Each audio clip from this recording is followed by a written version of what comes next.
All right. Greetings, everyone. Hope everyone's doing well and praise God for another day. We have Renee with us and talk about 1 Corinthians 9:19 through 23, about what type of uh, message Paul's getting across. But before we get to that, we'll have a little talk with Renee. How you doing? And kind of just wait till people gather a little bit. How you doing, Renee? Good to see you. Always good to see you, Fred. It's not in the flesh, but though my body is absent, my spirit is with you. Um, Yeah. it, it was good to see you. When was Well, that? here's Like a that was little about flesh. yeah, but we yeah, that's true. That's a vision. We'll have to talk about that one day. Um, Yeah. but I don't know if your audience knows, but we hung out for a couple days. Did you tell them? No, I didn't. I may have mentioned briefly, but yeah, we got to meet each other at the church convention conference a few months back. It's been at least close to that. It was at the end of May. Yeah, it was something. Yeah, was it in May? Yeah, you're right. It was in May. Um, I had a good time. I had a good time. It was just to meet people. And some of them, you can kind of like see their videos. There was a few people there. There was a few people I already knew. But then there was some that you've seen their videos or whatever, and good to see them in flesh. And it's always good to I think that, and this is something that Paul mentions, but it's we talk with each other online. You can write letters with someone or text message them, but to be with someone face to face, it's like a 3D experience. You get to feel their gestures. I was a little intimidated by your height, though. That was a little rough. You were kind of tall, Freddie. Oh wow. Well, it's just that's because the world there's so many things about the human person that the world gets makes things out of. It's just that's where the flesh and people may have things here or there, and then it's worldly. That's where we make this conversion of our mindset and have to be different. We can no longer look at people's height and skin color and ethnicity and education. We have to really look at people from the heart. We have to really address people from actually who they are. Uh, I mean, people are so caught up with the exterior looks of beauty.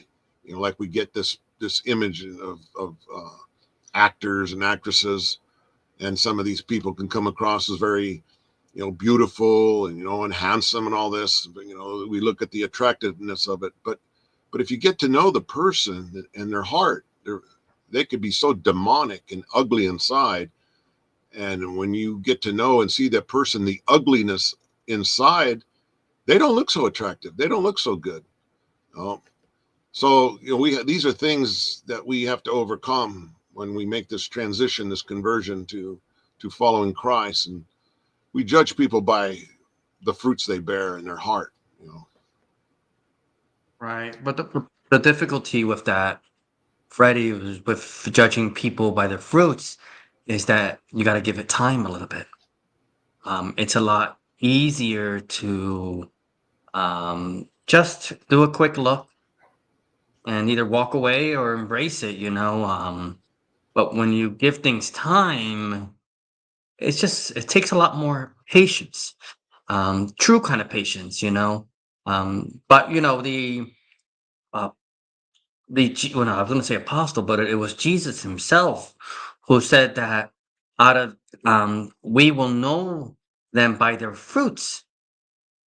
And so it kind of lets us know that there are many ways to getting to know someone. You can go know someone. I mean, we can see you can see my heart to a degree, like the way I do my eyes, the way you can kind of see inside my soul a tiny bit, but it seems, according to our Lord Jesus, that the greatest measure of getting to know someone is but what they do and don't do. That's the greatest measure of judgment. And so, like you said, it's something about giving people a chance. I don't know if that's what you said, but it sounded like that. Don't merely like only judge somebody by the way they look. I mean, like, and so, I mean, it's the way they look, it's the way they talk, it's what they do. Oh, it's all together. Hmm. Right. I agree. I think what you said is like what I said, just in a different way. You said it in your way, and I said it in kind of my way, but I think it's the same thing. And I agree. It does take time when you get to know someone.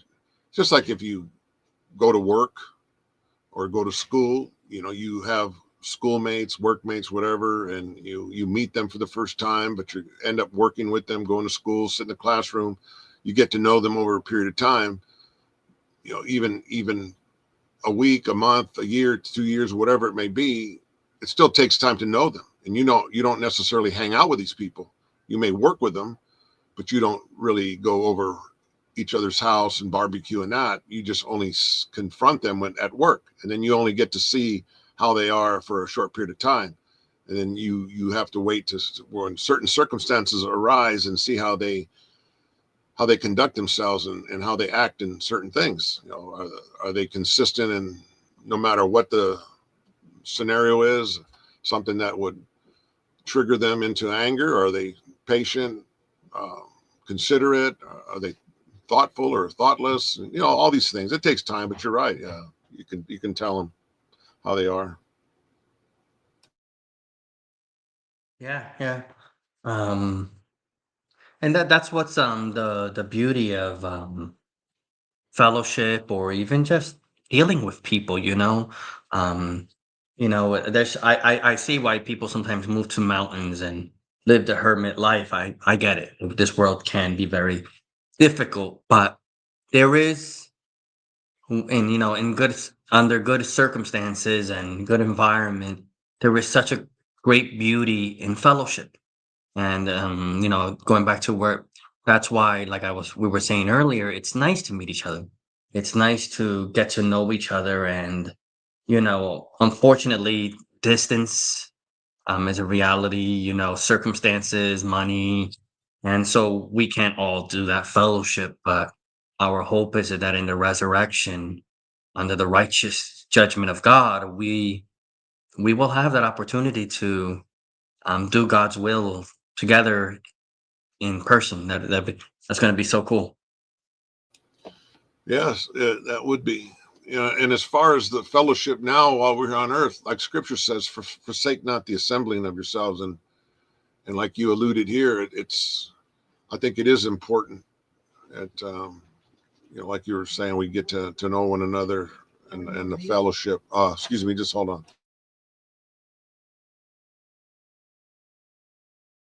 Yeah, no problem. Um, yeah, no problem. Yeah, and so while Freddie coming back, I just want to those that are kind of listening.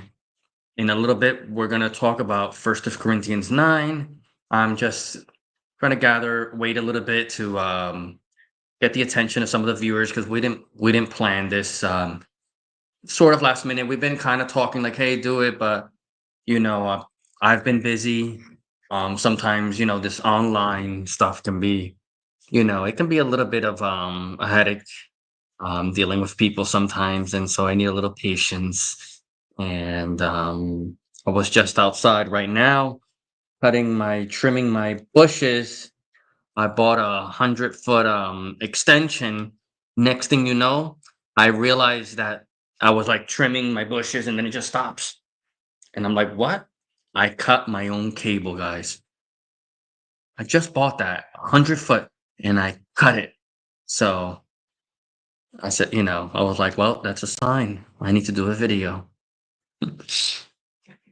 Uh, um. So yeah. Let's see Anyways, here. yeah, I had a little incident here with the dang animals. Um, let's see, I forgot what I was going to say, but yeah, the fellowship is important because, like you say, you get to know the person, and that's where you see the fruits of the spirit, the person, um, and this is where the encouraging comes in, and people help one another, because if you're out there alone, you're just you have no one. You have no one to really speak with. You have no one to assemble with. Uh, and even though, like I say, you need to pray and be guided by the Spirit, you would have to be that 24/7, 100%. And I don't know how anybody can really do that. It's difficult enough to always just try to be in the Spirit and not in the flesh, that we're supposed to be, like Scripture says, right? Pray in the Spirit, walk in the Spirit, um, worship in the Spirit. So that'd be something to have discussion on too. What does that look like? How do you Right. live in a spiritual life in this fleshly body, and separating that? Oh, Right. And, but and I think that when we have our conversation today, maybe we can redirect to that a little bit, because Paul talks about, in that chapter we're going to talk about in First Corinthians 9, regarding the laws and all that.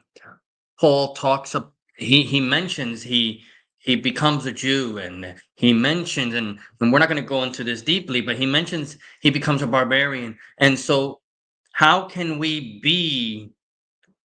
How can he be spiritual while simultaneously being something else? And so, this brings on this bigger topic. What does it mean to be spiritual? It brings on, how can we continue in a faithful relationship with God and with his and with his kingdom when we're surrounded by all this noise and all this clutter. And I think that this is the practicality that we need, um to talk about. And you see what Tony just wrote, completely right. I don't really have it that much. um once in a while I do. Once in a while I'll visit a church that's like an hour away. I'll go, and I haven't done it lately, but I used to go to, what you call it, one of the Church of God conference churches. Really nice people, and sometimes I'll visit Carlos. But it's not close by, and so you got to make do with what you have, and that's 100% right, Tony. But when that opportunity comes for me and for you, um, we just need to have the right mindset, and do what's right. Peace, Teresa. Teresa, yeah, Teresa. I don't know why I said it that weird. But peace, Teresa. Yeah, my wife and family are doing good. I hope you're doing well also.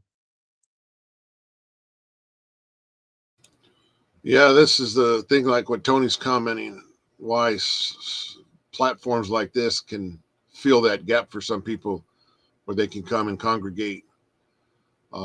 But even then, that's why I try to do it as often as possible, because even if we did it in a format of a quote unquote typical church setting or system of, like, well, once a week, once every Sunday, it's just seems like it's far and few between, because even physically going to a building, and you assemble with other Christians, you're only seeing them once a week, so you're really not assembling as often as you can. When we read the scriptures, they were together daily, right?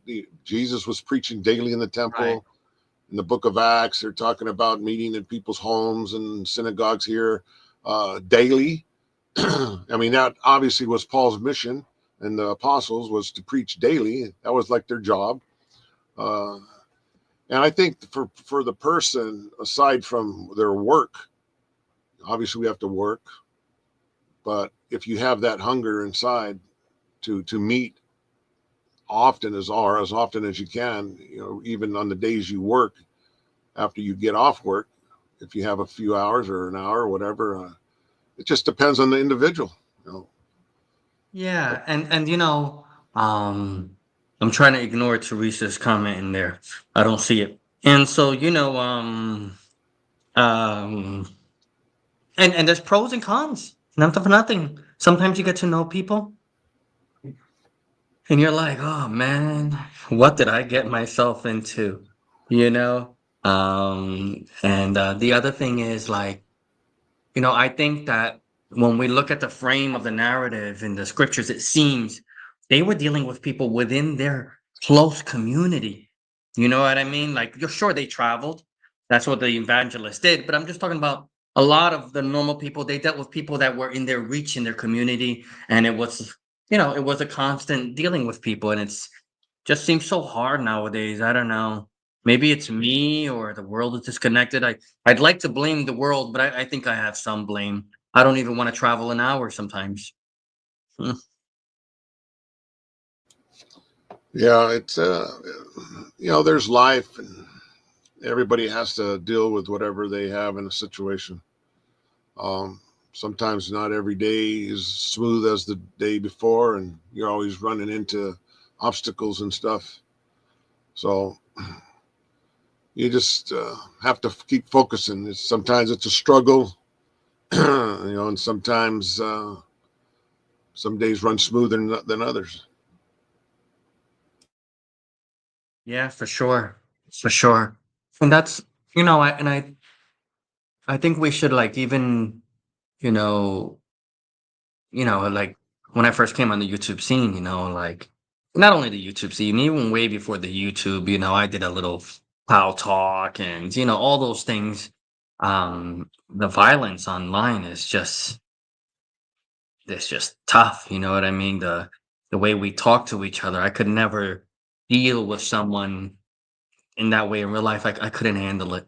I just I couldn't. And so I think that true integrity is to be the way you are for the most part and in most times, just of course, you have good days and bad days, but you try to be what you are and who you are and true to yourself in the Lord and always seek to be better. And I think, and as we get into this topic, um there's nothing wrong with, to a degree, not being fully yourself. Paul would say things, you got to salt your words. Salt season your words. You can't just give a raw communication to people. You got to cook it. You got to meditate. You got to think about it. And so this is, while it might not be who you are in your raw state, but we want to deal with people in a way that's graceful. Paul talks about being graceful. Jesus talked about being a light. And so all these elements and all these things, yeah, we don't want to be fake and do mental jujitsu and manipulate people and show them what we're truly not. But we need to, and I speak in the spirit, we need to dress appropriately. There are things that are changeable that affect our appearance. You know what I mean? And so, like, for an example, my true self has no clothes, but I come on and I wear clothes that are somewhat appropriate for what I'm dealing with. I have a shirt, I have pants, it's somewhat appropriate. And in the spirit, like the Apostle Peter told the ladies, he said, don't focus on the exterior, but that's not your main focus. Your main focus is dressing your interior. Doesn't this apply to men too? Shouldn't know. Uh-huh. For sure, Clyde, And so in the interior, we need to dress ourselves. We need to be appropriate. And I think that if we give it time and we patient in the Lord and seek Him, I think He can teach us to take part of the fruit of His Spirit. Right. Yeah. And let's welcome. I didn't want to interrupt when you're speaking. So yeah, see my wonderful trophy wife. I have my trophy wife, and then I have my trophy mod up here on the panel. So that's working pretty good. I'm a little bit confused, Fred. I thought you keep the trophy at home. It seems like your trophy, Yeah, it is has legs. online. It's supposed to be kept up in the living room and not to leave there. Am I confused? No, that doesn't work that way. And then good to see Clade and Lloyd.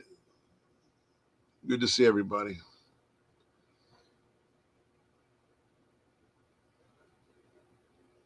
Yeah, it's So, if anybody wants to come up, Fred, I'm good with it. As long as they can follow the flow, Clyde, Sevens, I don't know, Tony, whoever.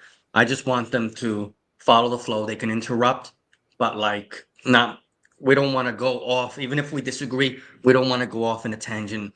Allow me to, even if I'm wrong before your eyes, just allow me to continue so that I can communicate my thoughts. yeah. If somebody wants the link, I'll try and send it to them like I typically would when they ask for whatever format, Facebook Messenger, Discord, or email or whatever. Otherwise, I'll just post it here in the chat, make it convenient, Right. and then And of course, if you think I'm false and if you can't handle what I'm saying, don't click the link. For both of us. Don't do it. yeah, yeah. I may not necessarily bring anyone up to begin with. Which is We're gonna, fine. Yeah, it's this fine. isn't going to be. This isn't about a debate. That's certainly not what this is about. It's to discuss this passage, um, but it's not to debate and go into any other topic. We're not here to deviate from that. So let me start getting the scriptures ready. So we can start in a few minutes. Let me look here. I guess I'm gonna use the New King James Version. It just, and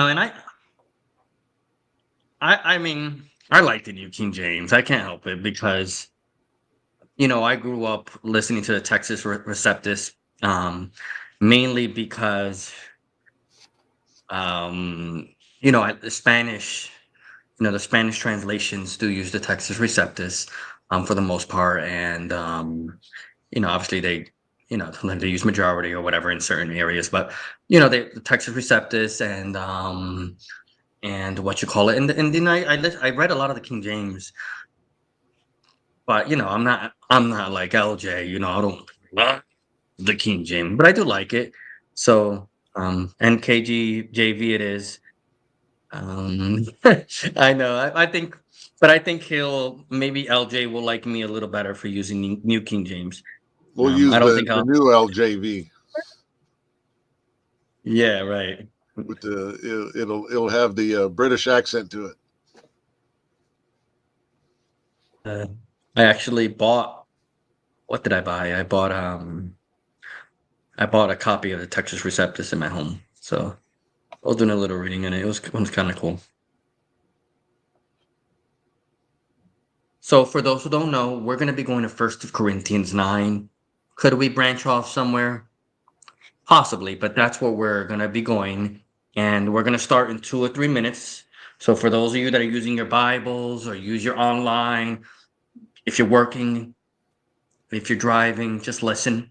I will try to read most of what I'm reading. My style is, maybe read out the whole verse or read a section, talk about it, and whatnot. See, LJ doesn't think I'm a heretic. I'm not like all the way in.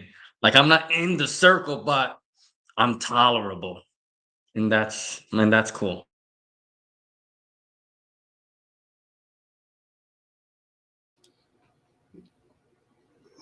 Yeah, the new King James is fine. We just have to take everything with a grain of salt, and there's no, I guess, perfect translation. There's just a bunch of different versions, and uh, Yeah, and yeah, it's just I don't get too dogmatic about it either. I mean, There could be a letter that they wrote a little off. I was reading Bart Ehrman's a long time ago, whatever his name is. I read one of his books, and he even talks about it. There's letters that are a little, maybe they were rubbed off, over time, and people get all this history. This is not, the scriptures are letters. It's to the letter brings death. The law brings death, but the spirit is what gets life. It's what inspired the Bible that we need to seek after. It is the one who spoke it and gave it to the prophets, the apostles. So, you know, that's the way I see it. Anyway, oh, good to see you, Becky, Smokey, and I'm not catching up here. Rebecca, oh, great. And I feel like I know you, Dad. Seeking Truth, XJW. Is that Gavin? That's Gavin. Yeah. Yeah. Oh man, Gavin. Sometimes you're too excited up here. And let's see who else. That's all I see. All right. So Yeah. if you're ready, Freddie. I'm Oh ready my. whenever you are. Yeah. You, Let me just charge my. um. Let me see. Let me charge this laptop. I think I have the scripture up, and let me start trying to share here for those that are using a computer.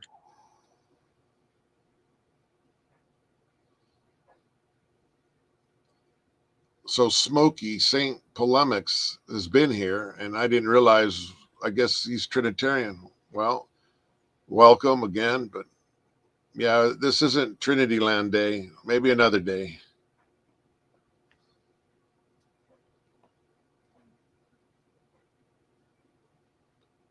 You can keep that thought. It's good to see Rebecca, LJ, Gavin, Becky, Tony. Let's see who else. Smokey. The Baz man is in the house. Send you the link. Okay. Let's see. Where's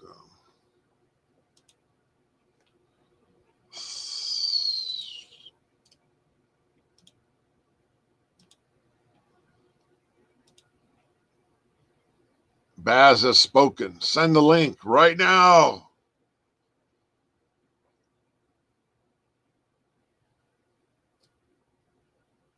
Let's see. Send to Lloyd the link. All right, Lloyd, let me go. Yeah. You know what? I'm just gonna put it here in the. We'll bring certain people up. Let's see. Well, let me do this. Where's Yeah, anybody is good as long as they're not going to act up. If they act up, can I just tell you and then you drop them for me? you? Yeah, you. Yeah. We'll have LJ come Remember, up and he'll remove them. if you don't like me, please don't come up. Please. I can't seem to share. I don't know. Okay. Well, I'm so sorry. Yeah, I'm going to need you to do it. I can bring it up for you, and then I can just scroll as you're reading. Let me see. Let's see where we are here. First Corinthians, New King James. We'll probably do Yeah, 19 through the end if time has I got to it. get used to this change. They changed the StreamYard with no more words. It's just symbols. Yeah, we don't know symbols. That's like archaic. They used to write in symbols. We're word kind of people. All right, is that large enough? So I think that'll work. You want to show me you like me?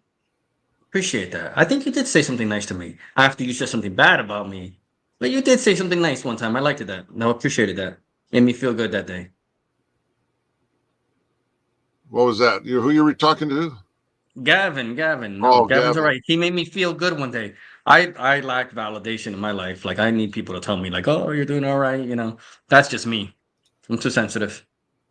Yeah. So let's see. I'm going to see. I don't need to send LJ the link because he can get up anyways. He has that power an authority, but I'll send him the link anyways. And Oh yeah, LJ, he can do whatever he wants. we can He's get the there. man. Yeah, let's see. Tony, I'll send him the link. I don't know. Tony's probably working. I'll send Tony the link. Clate's the link. Yeah. Remy. Renee, Hey, why are you wearing glasses to the show? oh, it's part of my dark side. The light. You're supposed to have left the dark side. You're supposed to be the light. It's the light shining in your eyes, buddy. Freddie, I have no problems attacking you, so please don't make me go there. I came on to be nice to Renee. Are you gonna be not? Don't make me get a plane ticket and come to the UK. Renee, can I just say something to you? Of course. You have a gentleness to you, and don't be apologetic about it. Just focus on your strength and say whatever you want to say with full conviction, because your voice is important. It adds a dimension. I mean, my goodness, would you want to be another Tony, another Baz, another Gavin, or any other person? Definitely not. You got to be uniquely yourself. So That makes sense. if you feel very strongly, just go with the flow, And I think the more you can speak with conviction in really appreciating and understanding and loving your contribution, I think you'd increase in being convincing, because people will just have to stop and just listen to what it is you have to say. So go for it. Go all the way. Be who you are. Don't ever try to be anyone else. I appreciate that. Thank you. Hey guys, I only jump on for a second because I'm at work, but I wanted to Sabbath. say Tony, it's something the Sabbath. Can you guys hear me? Yeah, I hear you. Go ahead, Tony. Okay, I couldn't tell. Anyway, Gavin, I don't know if you heard right at the very tail end of yesterday's show, but I told LJ it would be interesting to ask him if he had ever studied out Romans 5, specifically those passages that you brought up today, on them. But I said,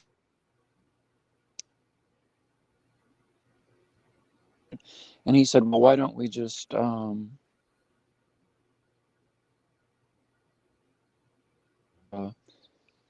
study Romans? You're breaking up. Verse and it's all in context, right? So we have it all in context. So, but anyway, my question to you was, like, how's it look for you, like Monday or Tuesday of next week? I think he left. We did Romans 5 once, me, you, and Freddie. It was pretty good. Yeah, we can do it again. Well, yeah, Gavin left. He dropped out. Maybe connection, or he had to go. I don't know. Maybe he doesn't want to do Romans 5 with you. You were cutting in and out, Tony. No, because he's the one that brought it up. So I just he was the one that was he brought up Romans 5 and had a pretty good take on it. And it's one of those, especially like around verse 12. He said Tuesday is fine. He said Tuesday maybe. All right. That's all I wanted to say. Just so we can kind of like put it out ahead of time. So, at least me and LJ and Gavin and Freddie could be there and just kind of be good to go over, because it's one of those texts that's completely taken out of it's read wrong, especially around verse 12. So it'd be good. And it's kind of the way Paul words it. It is kind of tough. Anyway, that's all I wanted to say. I'm happy to go there, Tony. I'm looking forward to it. The only reason I bailed out is because I want to. I'm actually looking forward to hear what Renee has to say, because 1 Corinthians 9:19-23. When I read it, I understood maybe why Freddie wants to discuss it, because he asked a few questions about it, and so I've given it some thought. But I wanted to come out because I want to give Renee complete, total, full opportunity to express himself. And once he's done, I'll come on and maybe add if need be. But I'm really keen to hear what he has to say. But yeah, Tuesday's fine by me.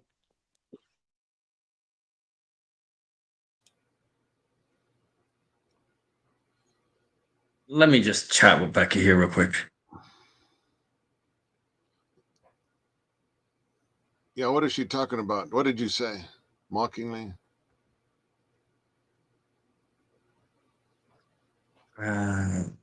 She might be behind on the stream, so like I'm not like online. She's not in line with Hey, the what happened to current. what happened to the wrench when I see you're not even I don't see your wrench on the inside of the StreamYard, and I don't even see your comment on the chat.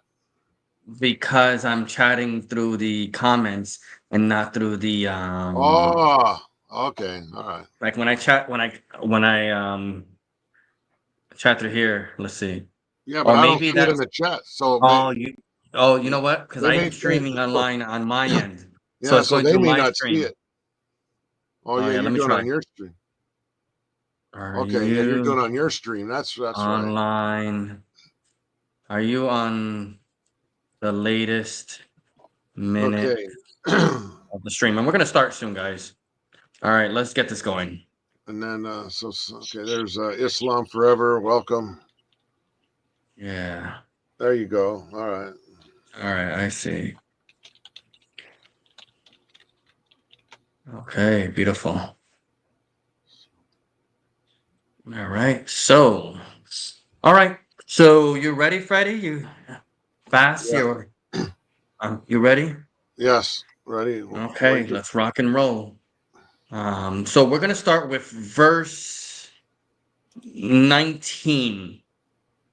Just because we have to start somewhere and we can't read the whole chapter. So that would be the best place to go.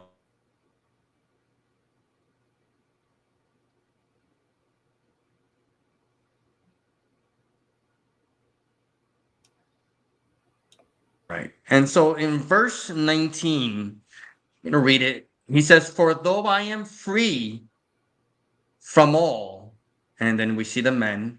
I think that that implication makes a lot of sense. "For though I am free from all men, I have made myself a servant to all, that I may win the more." And so the Apostle Paul is saying that he is free from other people. And so we have to see when we read the scriptures that in his time, and I will argue that even in our time, we as men can be bound to other people. And when we talk about being bound to other people, we're talking about being bound to rules, laws. That's one way. We are bound to people's cultures, to the way that people think that and do within their lifestyles. Because when you don't follow the way someone does something, and to those of you who have been in different parts of the world, you know there's a lot of criticism. So before I dissect that, those are the two main things I was thinking. Also, class. You know, when you deal with people of a higher class, beyond the culture, or people who have money and stuff like that, oftentimes if you don't speak like them and do things like them, they also don't receive you. And so there is a bondage when dealing with people. And so let's just break this down slowly. I mentioned three things. There could be more things. But the first thing I mentioned was we're bound to rules on this earth. We're bound to laws, right? The laws of the land, the laws of a village. You go somewhere, there are rules. Every country has rules. Every people have a certain way of doing things and what they consider is right and wrong, even though it might not be a big deal to you. It's a big deal to them. Okay. And then we talked about culture. What is this? Why is culture so important? hmm It's like one time I went to southern India, and I went to a restaurant with this pastor, and he passed away. I love him a lot. He passed away. But we went to a restaurant, and I'm talking back in like 2004, maybe 2005. Um, and um, Tony, that's Gavin.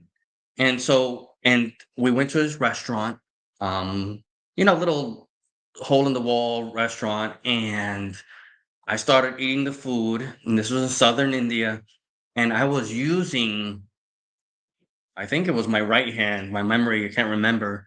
And the way you should have seen his face. hmm Like his face was like, "What? How can you use that hand?" And I'm like, "What's the problem?" Well, in his mindset, you don't eat because a lot of them eat with their hands.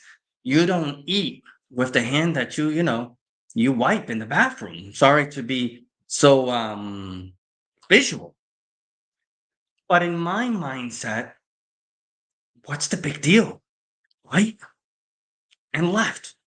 Why should I be bound to the way he sees things? And he literally was like this in the restaurant, like he was embarrassed.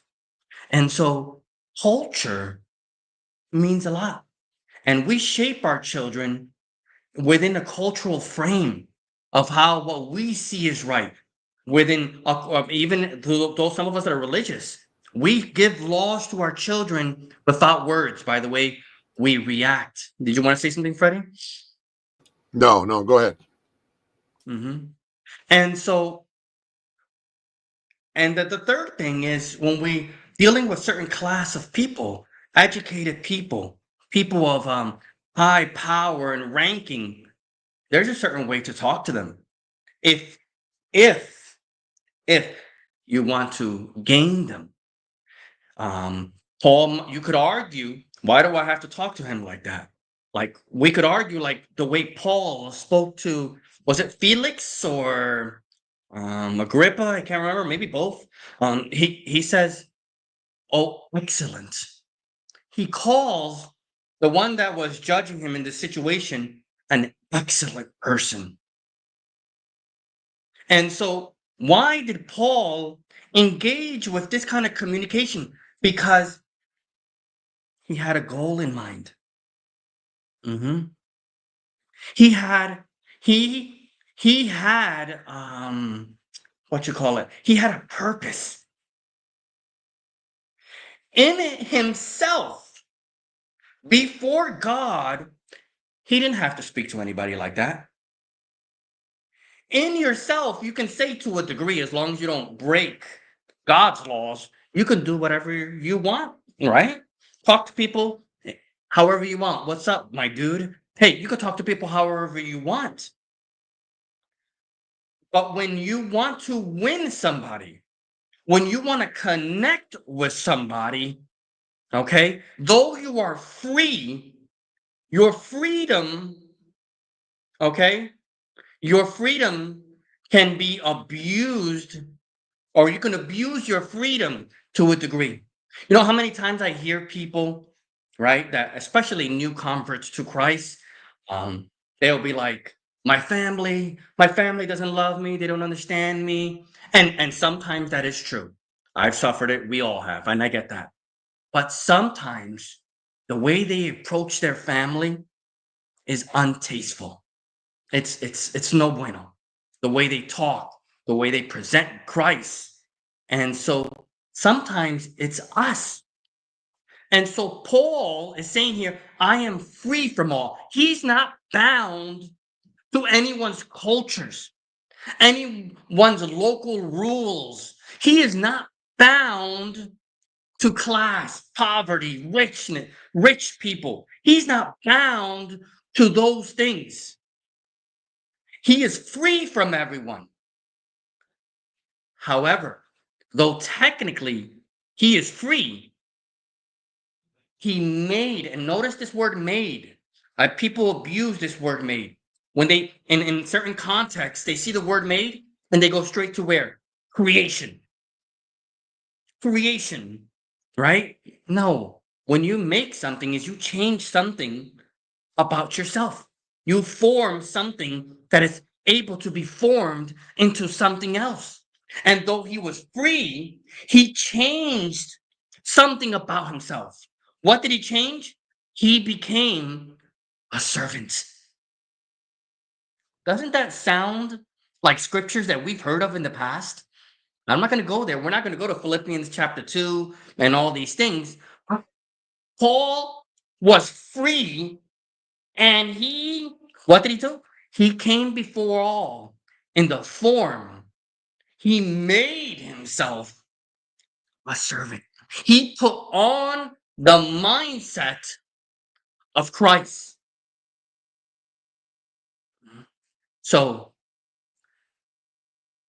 when he approached the king, he knew that the king, Felix, Agrippa, and these things scriptures are found in Acts. I don't know the exact scriptures. And he came to them and was like, "Oh, excellent, Agrippa," you know? And he approached them in a way where they would bring their guard down. They could see he was educated, he was of good and noble standing, and they accepted his audience, or they became his audience. They listened to him. And that's what we want. But sometimes in our freedom, which we do have a freedom in Christ, we do things that are not convenient, especially to people who we want to bring to Christ. And Paul, he was a master. When I say master, I mean he was skilled. The way he laid the foundation of the gospel was in a way he wanted nothing to be a disturbance to the people he was talking to. Am I cutting out, guys? Clay No, you're says, sounding fine. okay. If anybody can agree with him, let me know. And so he says, I made myself a servant to all. And we're not taking away. Another thing I want to talk about is that we're not taking away God working in Paul. We know that God is the origin of Paul's inspiration and what he does, and for the most part. But what I want to focus on here is that Paul did it himself. He chose to. We have the ability to be something else for a good purpose. Though Jesus was born destined to be a king, he became and he lived like a servant, like a commoner. And so Paul also walks in this world like a servant to all. And this is the caveat here at the end, that I may win the more. He did not do it to what you call it, to I'm thinking in Spanish. Sorry, guys. And word Spanish is congraciar, right? Like with grace, it means to just kind of like, make people like think you're good, That's not what I'm saying. I'm not saying he was trying to pretend, right? He was not showing a fake appearance. He was not trying to be fake, as many people say. No, he was changing himself to be pleasing to the person who was going to listen to him.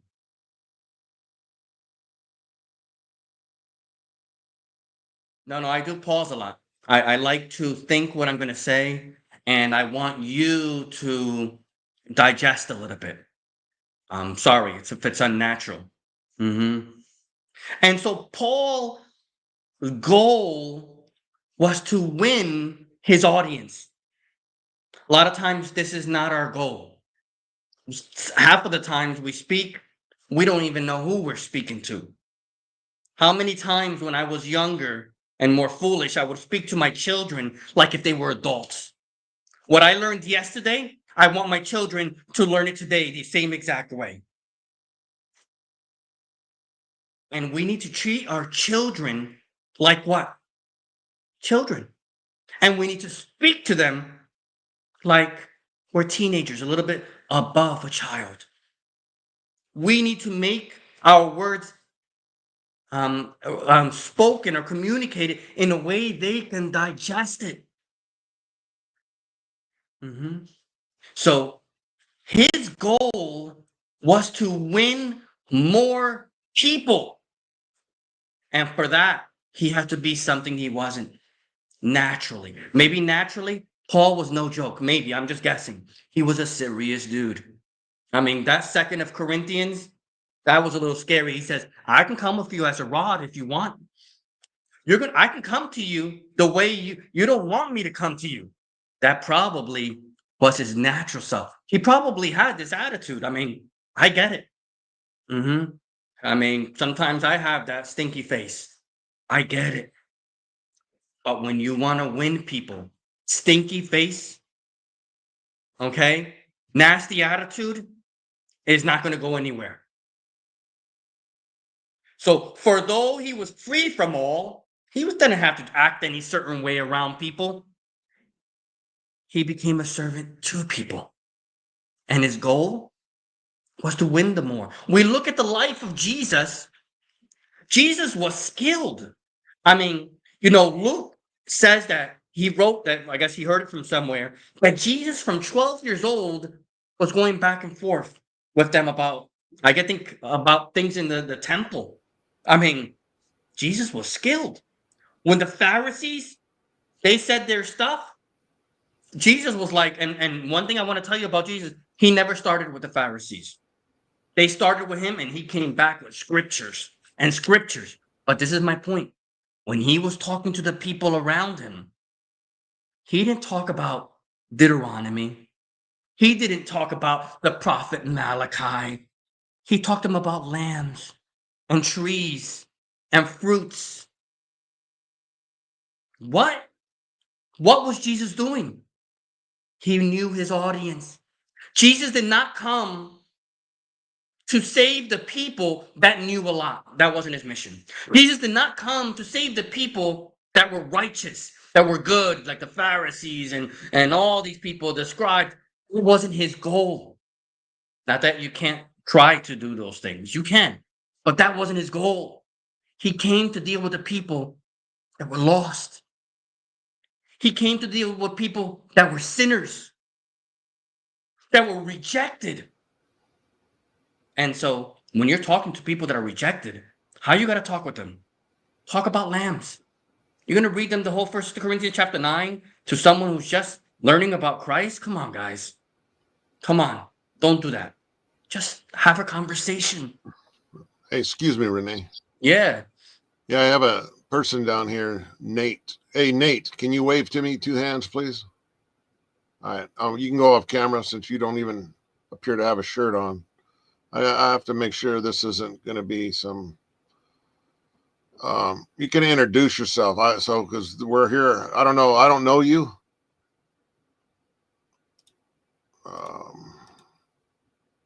Nate, you're up here.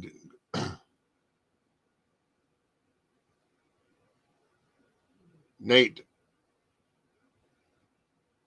you went off mute. I don't hear you.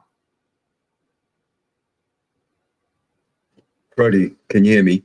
I hear you, Baz. No disrespect. I think Rene's doing a wonderful job. We don't know this new guy. Can we have him come on after Rene's done what he has to do? So Right. is that okay?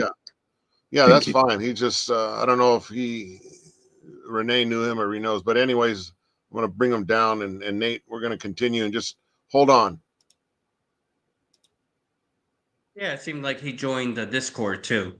Maybe he got the link from there and or whatever. But all in due time. Yeah, I don't know how he got the link. I don't know how you got that link. Did I post the wrong one in the chat? I don't think I did. I thought I posted YouTube chat. You know what? I think I posted the wrong one I What, posted did you the post a link link in your in on our your Discord chat. Yeah, I'm so sorry. Let me just delete that. See, I'm acting up. Okay, all my fault. Remove. Yeah. Okay. And let me delete it here.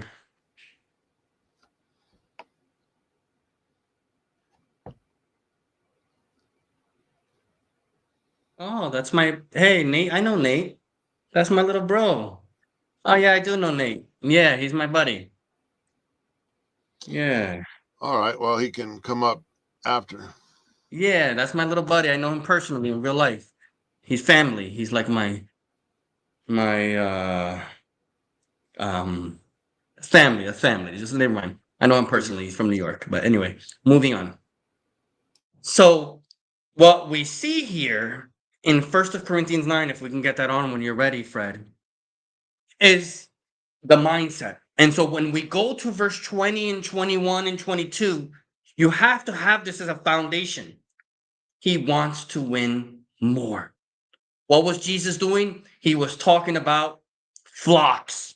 He was talking about treasures and camels entering eyes and parties and inviting people and people working and servants, things that we can relate to.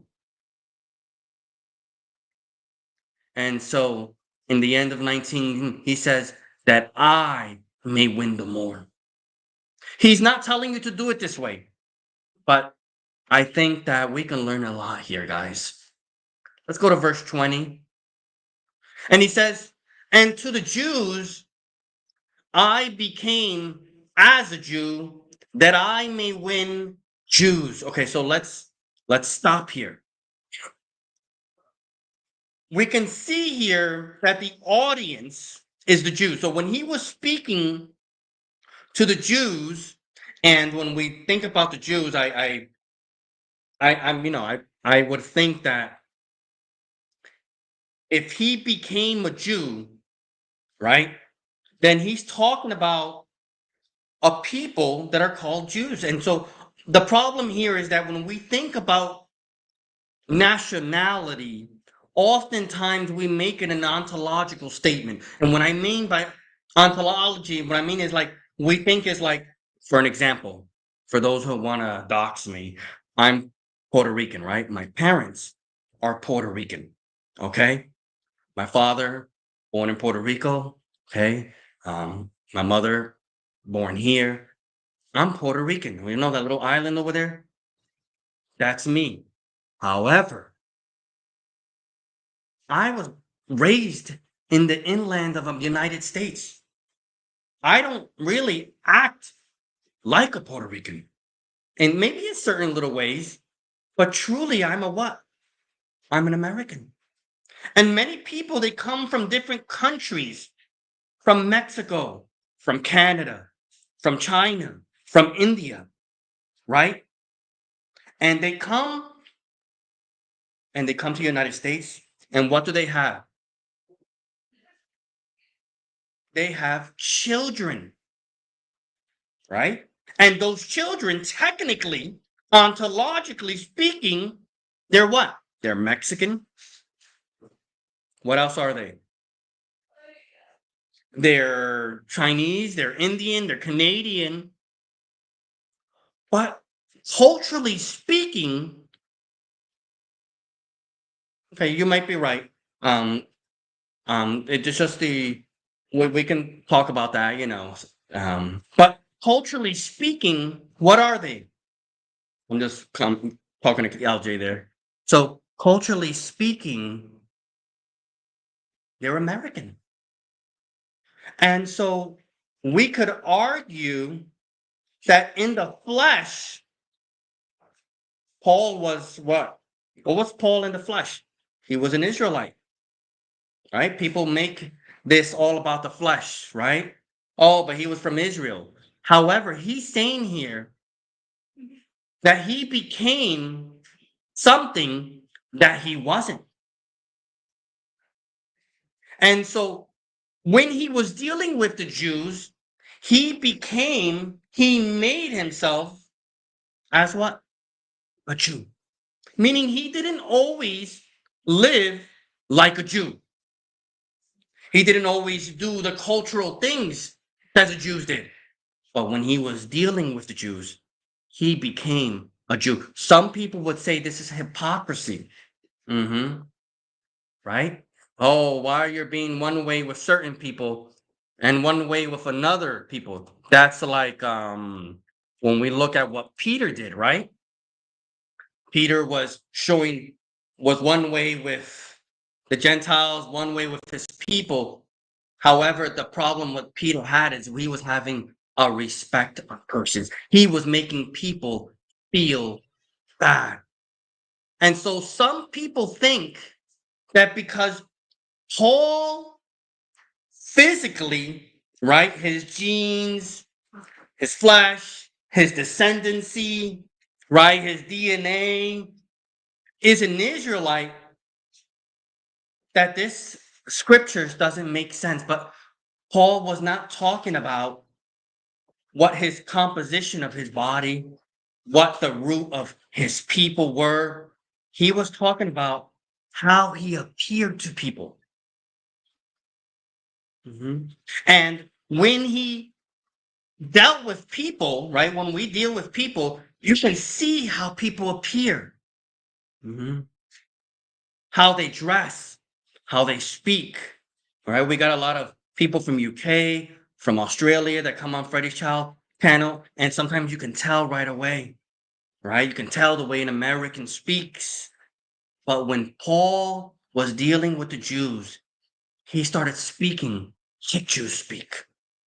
He started doing the things that Jews do because whether it's culturally, whether it's, their habits, their, we see in the book of Acts, one time he shaved his head. We see in the book of Acts, he told Timothy to, keep some of the commandments of the law and told Timothy to live like a Jew in certain times. Why? Because his goal was to win more. And so to the Jewish people, he became a Jew. And what was his goal? That he may win who? The Jewish people. Because people are easily offended. Unfortunately, we don't deal with people oftentimes are not culturally sensitive, very ethnocentric, and it's all about them. I remember one time I saw an arranged marriage in another country, and guys, I was so scandalized. I was offended to the max. Why? Because how could you arrange a marriage? We don't do that in the United States. And well, guys, I was offended. I mean, I'm not like that anymore. But the differences of cultures, right? It's hard. And so we can easily offend each other. But Paul, he was really good at what he does. And so I think that we also need to do better in what we do. Right, exactly, Tony. But not only respectful, Tony, he looked like a Jew when he was with them. I believe he became a Jew. It's not just, oh, I respect what you guys do. He became as a Jew. He looked like a Jew. And his goal was to win them. In the next verse, to those who are under the law, right? To those who are under the law, I know you don't like this one. He don't like that. He's Muslim. He's getting hurt. To those who are under the law, as what? As under the law. How did he appear? How did he become when he was dealing with people under the law? And so when we talk about the law here, and we're going to explain this, bear with me. Becky, please give me a minute. I know you're going to come back at me. Let me explain myself. When he says under the law, the implication is the law of Moses. Because why would he become under something that he wasn't already under? Right? And so to be under something is to be submitted to something. So there are people that were under the law of Moses in his time. Who were they? Jews, Israelites, those that were scattered abroad. And so when he dealt with them, he also became as them. He kept certain laws, around them. This is not hypocrisy.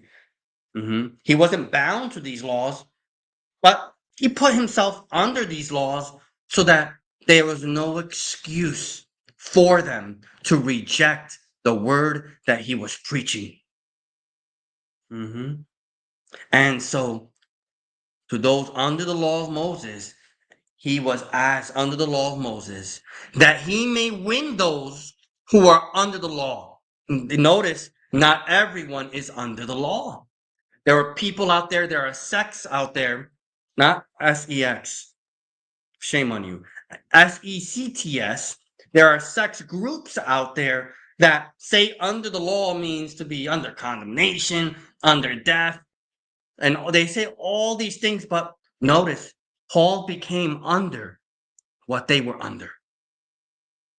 Whatever you want to say that under the law means, Paul came under that law. Did Paul sin?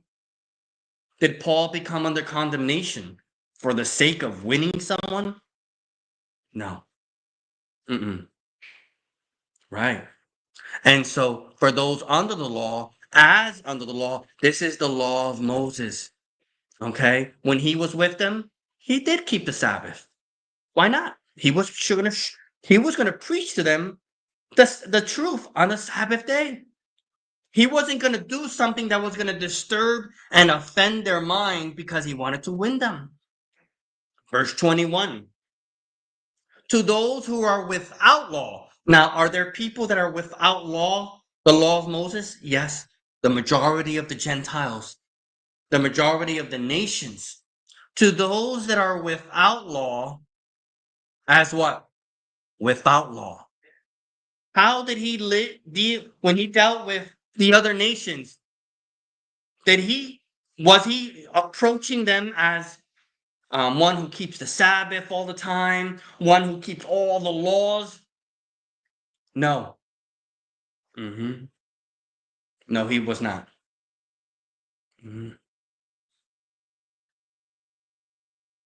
So, to those that were without law, he appeared to them as one who was without, not under the law of Moses. But look at this. This is very important. Not being without the law toward God. Notice the distinction here. Being under the law that he speaks about earlier is not the same as being under the law of God. There is a separation. There is a distinction here. Because if there wasn't, how can you be without the law of God and at the same time not be without the law of God? That wouldn't make sense. And you can't be under the law of God and not without the law of God. That wouldn't make sense. And so we have to quantify things and really try to understand what he's saying. There is a difference of laws here. The law of God, okay, is not necessarily, all right, the law that he was speaking about earlier. So one is the law of Moses and one is the law of God. And then he brings another law. What's the third law he brings? But he's under the law of Christ.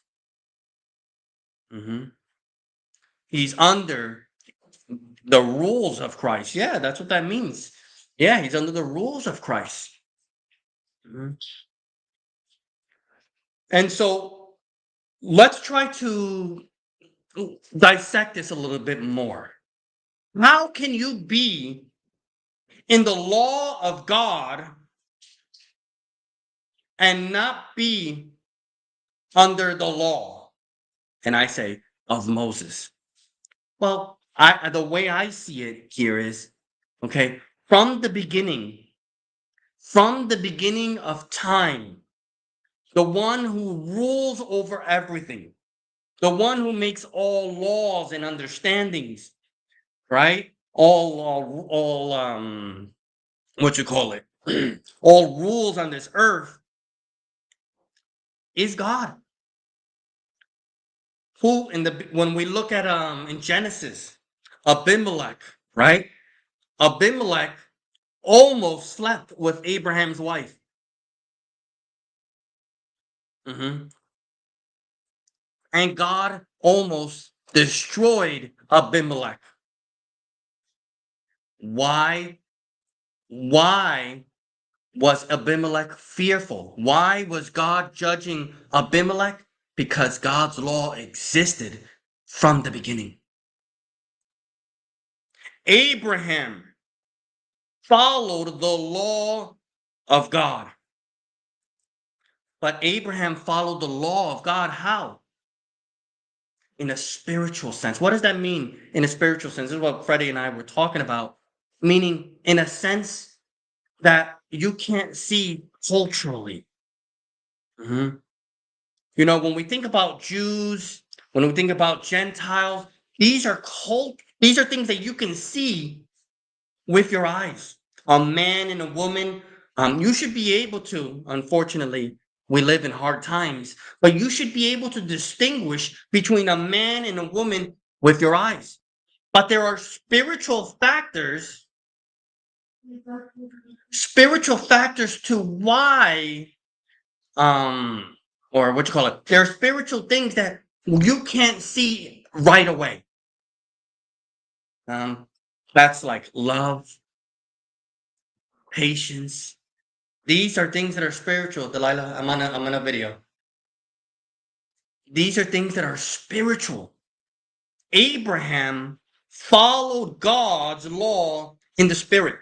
He did not have many carnal commandments until like the circumcision came upon him. That was probably one of the carnal commandments that he had to follow later on, I think, or I don't remember, later on in life. Mhm.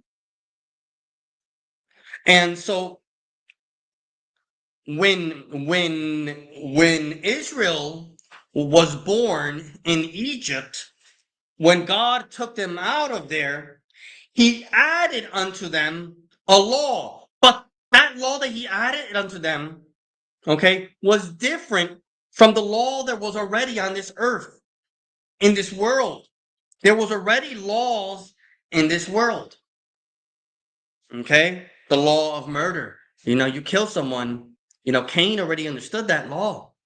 You know, you kill someone, you're gonna pay for it in this earth and before God. God is the judge.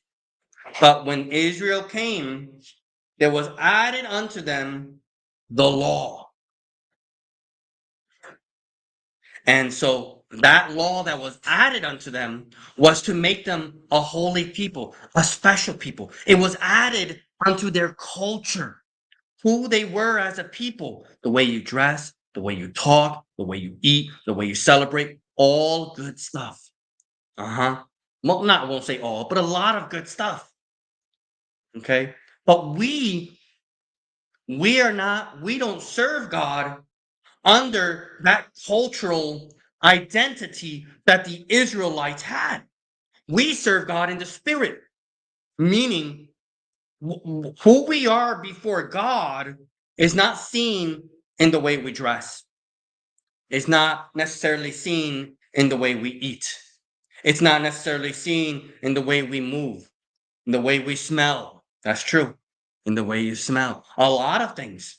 And so these are serving God in the spirit. And so there is a distinguishment. And so I think it's unrighteous to put on the Gentiles and the people of Christ the laws that the Israelites had from youth, and they themselves, with a lot of difficulty, could not keep. It's just not right. It's a burden. It's hard. If it was even hard for Abraham regarding the circumcision, or am I wrong? Wasn't there some difficulty such that his wife says, "You are a bloody man to me"? There was some difficulty. Death almost came to his life, or I don't know if it was the life of his son or him, And so law. And so he was not under the law that was given to Israel. He was not under that. Why? Because as we spoke on, I'm going to go a little bit back more. God is the sovereign leader. God is the king of what? Kings. He is the emperor. Under him, yes, people have made rules. People made rules under God. But over all the laws and rules, God makes the rules. And so God gave rules and laws to Israel through the angel and through Moses. That's why you'll see scriptures like Jesus says, Moses permitted, he allowed, Moses made rules. He made bylaws. He did a little bit different things for the people of Israel because they were a nation that needed to be controlled by external laws, external rules, rules for their culture. We can't be under all those rules. It's too much because we are bound by other rules. There are, we live in the United States, you live in Canada, you live in Australia, all those have rules. And so notice one is the law of God, which is overall, right? But Moses came in the picture, right? Moses came in the picture, and under him, there was a people, and Moses was given laws of God, but he also added things, right? As long as they didn't contradict the law that God gave. And so it trickles down. But another one came. Who's the other one? Christ. Remember, God is up here.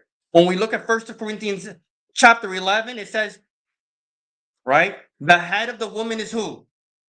Man. The head of man? Christ. And the head of Christ? God. Who tells Christ what to do? God. Right? Who tells men what to do? Christ.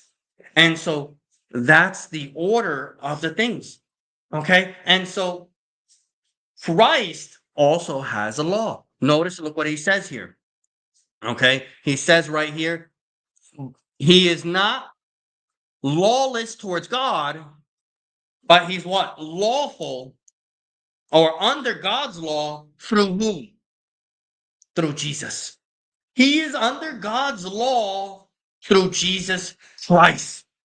He is our mediator. He is our jefe. He is our head. He is our ruler. Right? So I just want to see if this kind of makes sense a little bit. God is the number one, and we had branches here, right? We had a branch. Moses, or let's say Jesus, and then Moses. And under them, there were rules. And this one said, I know that under Moses, these things were said, but I say unto you, under Moses, right? He's talking here. Under Moses, it was said, thou shalt not, but I say unto you. You notice? These are both by nature the law of God. Why? Because God authorized them both. But God authorized Moses not for the whole world, but for those that were under Moses. Those that were of the 12 tribes of Jacob, the children of Jacob. He did not authorize the law for everyone. But with Jesus, he had a greater plan. That's why Jesus says in John, maybe chapter 10, I came to the lost sheep. I have a flock, but there is another flock in whom you do not know. I will make them one. So one rule, one one leadership for the Jews and the Gentiles. So though, Mhm. so though he at times went under the law of Moses, because by nature, when I say by nature, I don't mean his genes, his DNA. I don't mean how his body was made. I mean the way he was born and raised. By nature, and nurture. I don't want to get into this argument.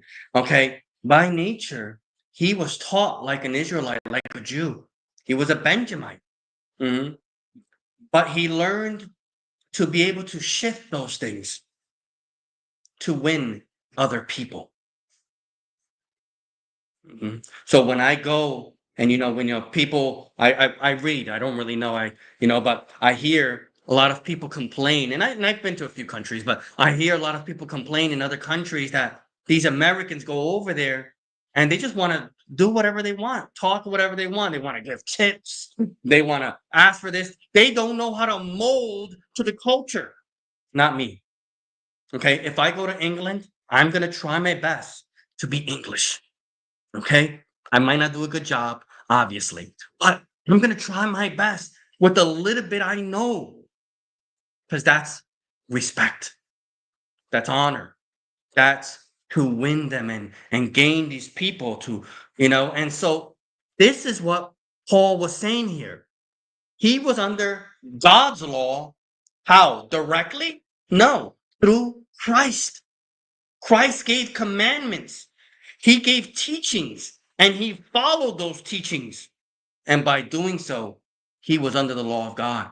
Just as the Israelites, they didn't deal directly with God. The Israelites were like, I don't want to hear it anymore. Moses, you speak to us. You hear God and you speak to us. So the Israelites followed God. They were under the law of God, but through whom?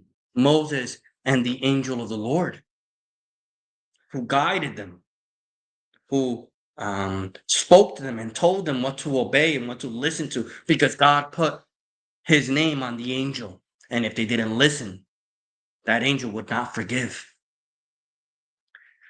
And so we come in this, we are now in this new time, this new dispensation under Christ. And that's why in Colossians, he says, we don't serve the, what you call it, the religion of angels. No, not anymore. We're not under the law of angels and Moses. We're under a new captain, a new leader. And who is that? Jesus. So before I go on, Freddie, Bass, you guys have any comments or any intersections or anything you want to say? No, I'm good. Unless Baz wants to say something. No, you're doing a great job. Fantastic. Does it make sense to you? Or do you want to focus in on something and maybe? No, I'm understanding it better. But like I said, I have no pride to say things that I struggle in understanding. I'll be first and foremost to put forth my steadfastness in something I believe is true and try to explain it. And I don't hesitate with something that I struggle with comprehending and understanding. And even though it seems simple, and when I hear other people explain it, for some reason I have this mental block in trying to receive it. But I'm receiving what you're saying. I just still grapple with dealing with certain aspects of it. Yeah. But this is good. You're doing a fantastic job. Thank you, brother. And I think that the difficulty we have when we look at the word Jews and stuff like that, the difficulty is that we think automatically, how you were born, like can a leopard, change his spots type thing, can I not be Puerto Rican type thing? And the thing is, I think the Paul was not talking about what he couldn't change. He was talking about the things that he could change. Right. And so if we don't realize how powerful the what the things we can change, and those things how they appear to others. Like if one day you saw me, you might see me, right? It's walking down the streets and I have, these nice cowboy boots with the little spikes in the back and a cowboy hat and these nice little tight pants with a big buckle and one of those like striped shirts. You might not recognize me walking down the street. Why? Because you know how I dress. It's the power of the appearance, right? Really does in a way change who you are. And so, it's like I'm gonna be, I don't know, I'm gonna be Southern, or I'm gonna be a cowboy to those that are cowboy. I, and so, and I think that this is what Paul is saying. Mhm. Hey, just real quick too. I know Chris is trigger happy in the chat with some of the things he's saying, but when he was asking like what does the law mean, and in the in understanding the law, is it's instruction.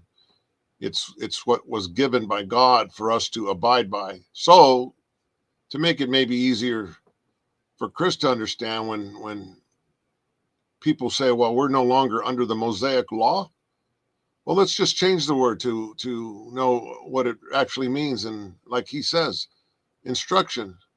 So we are no longer under Moses's instruction. We're under Jesus's instruction. And I think even in saying it that way should help other people understand. Well, what law? What do you mean we're not under the law? Well, we're not under the Mosaic instruction. We're under Jesus's instruction. So he brought a new instruction, a new command. That's what we're under. So we don't go back under bondage of the old Mosaic instruction. We have a new instruction that we abide by. So maybe that might help somebody, and maybe help Chris, since he's adamant about understanding what the word law means. Yeah, Chris has his cotton in his ears, so I don't think he really has he doesn't have what you call it, ears to hear. He's Right. Yeah, he's accusing me of criticizing I have itchy ears, but quite the contrary. But I think actually stating it in the way of we're under a new instruction, I think is helpful. And he's always saying, well, Paul says the law is holy and we keep the law. Again, yes, but he's not understanding. We keep the 10. That's what we keep. We uphold the 10 by loving God and loving our neighbor.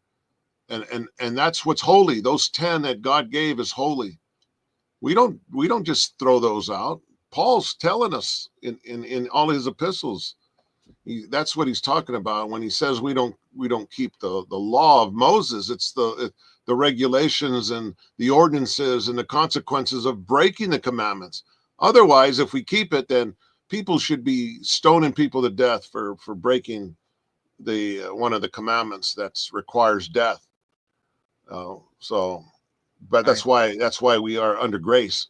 And Paul says if we remain under the law, then we lose grace. Then you're not under grace.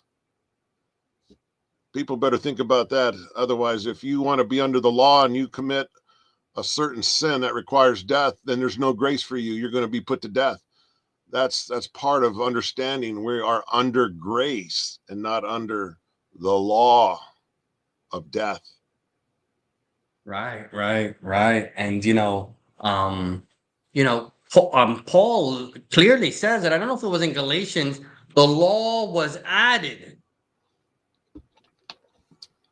Right? So the law was added. And so the law was added for a purpose, and that was to rule over the people of Israel and acknowledge to have them acknowledge what is sin, to be very clear, create rules and consequences. And we are not lawless. However, we are bound by the law of Christ. And Christ is not reigning in our country right now. Christ is reigning from heaven. But through the words he left, the communication of the Spirit in this present time, we can learn how to live in the rule that is in heaven in this earth. And so that's why we can say things like, there is neither Jews nor Gentiles. There is neither female or male, Greek, or whatever. I remember everything he says, right? But in the carnal sense, there is. There is a woman and there is a man in my home. Okay. My wife is a woman and I'm a man. Okay. We distinguish these things. Okay. All right. And I'm a Gentile and there are Jews out there. But in the spirit, right? In the level of where the church is bound right now in this life, we don't serve God, we don't serve Christ in the flesh. When I say flesh, I mean in a carnal, cultural sense. We serve God where? In our lifestyle, in our spirit, in our mind, in the way we do things. People can see Christ. People can see God. So, I think, yeah. So, Yeah, yeah. amen. See, look at Chris goes crazy over here.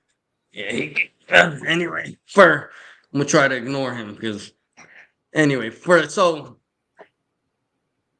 we see here that though, and the down here in though he was without the law when dealing with Gentiles, he was not like gonna keep the Sabbath for the Gentiles. He was not gonna be cooking on all these food, different things. Why?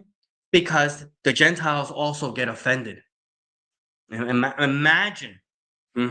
People get offended. When we look in the book of Acts, for those who have the time to dissect what I'm talking about, you can see in Acts chapter, I don't remember, maybe 7, maybe or 8, when we can see that the Jewish people, right, the Israelites and those that were, I don't remember, they were Hellenistic Jews perhaps, maybe some of them were Gentiles, and they were arguing, they were fighting because the Hellenistic Jews, or or the culture, the more Gentile culture, they didn't see a big deal that their widows serve at the tables, right? But for the Jewish people, that was a big deal. That was a big deal. How dare you allow a widow to serve at the table? I went in one time we were gonna go to the beach with this church, different country, so you can understand this is not United States. We were gonna go to the beach and we went to pick up this widow in the village where she was at. And the leaders of the village came at us and they were like, mainly towards the person that I was with, and they were saying, why would you want to take the widow out of her village? Her husband is dead. Why would you want to do that? And he's like, oh, we're just gonna go to the beach, have a little gathering, maybe play a little volleyball or something. They were like, no, and they were arguing, and it got a little intense. In the end, we got her out, but you can see that the culture of people is so strong. It's so ingrained in them. And so the point is, we have to respect cultures to a degree. We can't be lawless towards Christ. We can't be lawless towards God. And the way I see this is, what did Jesus tell you to do in those letters? What did the apostles say that Jesus said? Those are the things that you need to keep more importantly. For by doing those things, you obey God. You're not lawless under God, right? When you keep the law of Christ. And so his goal when dealing with these Gentiles, right? If he was dealing with these Hellenistic Jews, you think that he would have made a big deal about a widow serving at his table? God forbid. Okay. However, if he was dealing with Israelites, only Israelites, maybe he would have been like, yeah, I can see what you're saying. I can see kind of your point why maybe the widows shouldn't serve at the table. Yeah, okay. All right, that's fine, no problem. He would have adopt their mindset because it's not that big of a deal. It's not that big of a deal. Let's move on. And let's, as Peter said, let us focus on the word of God. And so he says in verse, the end of verse 21, his goal again is that I might win. So when we look at 19, what does he say at the end of 19? That I might win the more. Verse 20, what does he said in the beginning? That I might win the Jews. All right. And then at the end of 20, what does he say? That I might win those that are under the law. Verse 21, what does he say? At the 21 toward the end, that I might win those without the law. Okay. And so now we go to 22, to the weak. How did he become to the weak? You go to someone and he says, you know what? I don't think it's right to eat. I'm a vegetarian. I don't eat animals. I don't think it's right. Maybe God's law, or maybe, you know, you don't want to harm. And I get it. Cruelty thing. That's rough. There's a lot of cruelty out there to animals. And so you think I'm gonna serve them a big, nice, juicy lamb and a fish? No. What am I gonna eat that day? Vegetables. And I'm gonna like it. Rice, grains, beans. Why? Because they might be weaker. They might have a weaker mindset, and that's okay. I will become weak to those that are weak, right? Why? To gain them to Christ. If someone is weak, he says that something is an idol, and you know he doesn't understand. You think I'm gonna make a big deal? Oh, that's not an idol. You're weak, brother. There's only one God. No, I want the ability to communicate with him. I want an open stage. I don't want every time he hears my voice, he gets hurt. And all he thinks about is what I'm eating and that idol. No, I want his conscience to be free so that I can win him closer to Christ. Go ahead, Freddie. You know, that this part here clicked in for me because going to the part where Paul's talking about the foods to eat meat, you don't eat a certain meat in front of the weaker minded brother, right? There's some brothers that are weak minded. So this finally clicked in for me because when you're talking about in the food, so he became weak in the way that, well, I might like a nice good pork chop, but they don't. So I'll eat what they want to eat, and I'm not going to eat this in front of them. So that's good. Right. You know, that's good. Yeah, and you know, we sometimes we joke around, and maybe we shouldn't, but we joke around and we say things, you know. But on a serious note, like you know, you go to a Jewish person's house, a real, you know, a person that really keeps the Jewish, he's really faithful to his culture. You know, just be, you know, not only respectful, you know, be like them a little bit. You know, let them know that you're sensitive, and let me tell you something, they will be sensitive to you. They will hear you when you can hear them. Um, but yeah, very good, Freddie. That connection right there. And so he says that I might win the week. He's already said it 5, 6 times. Why is he doing this? Because his goal is to win the week. And so he says, I have become all things to all men. He shape shifted. He became a Jew one day. He became under the law one day. One day he was a barbarian without law. He became whatever men were to win them. Verse 23.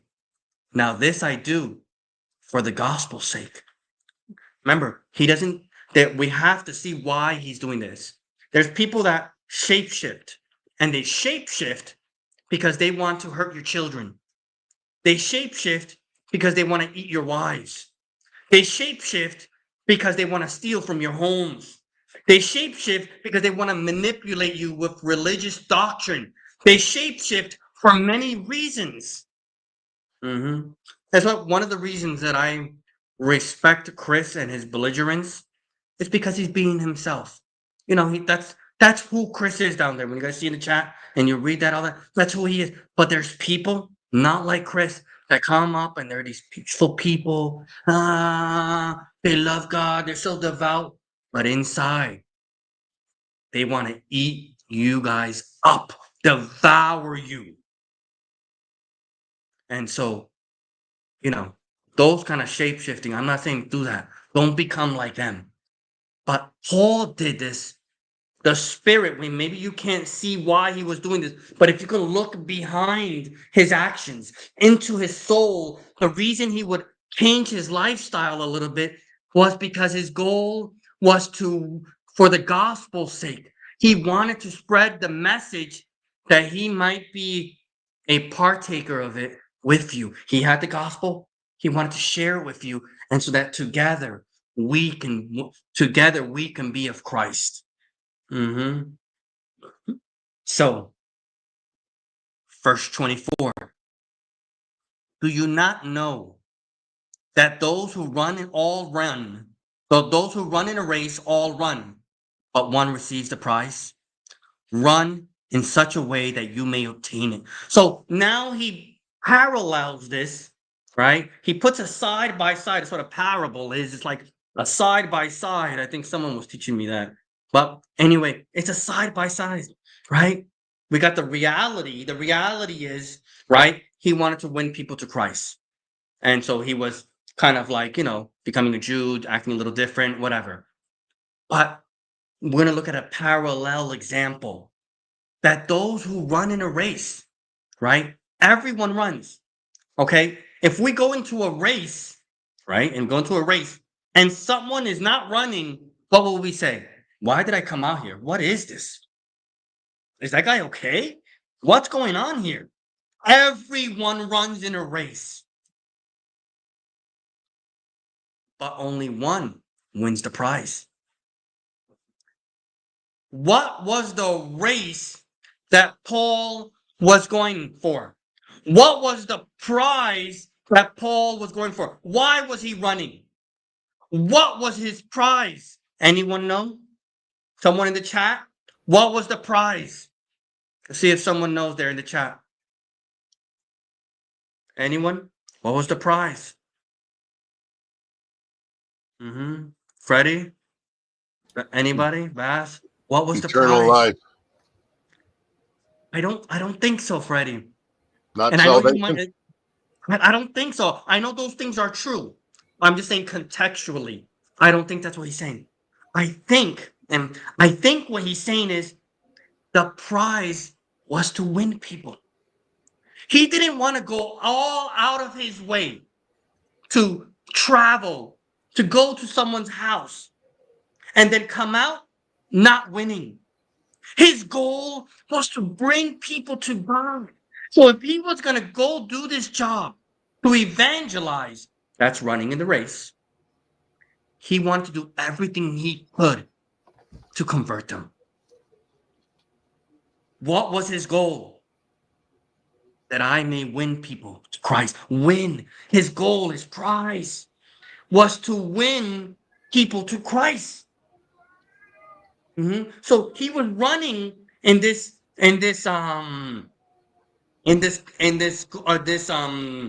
vocation, as in, he talks about this earlier, as an evangelist.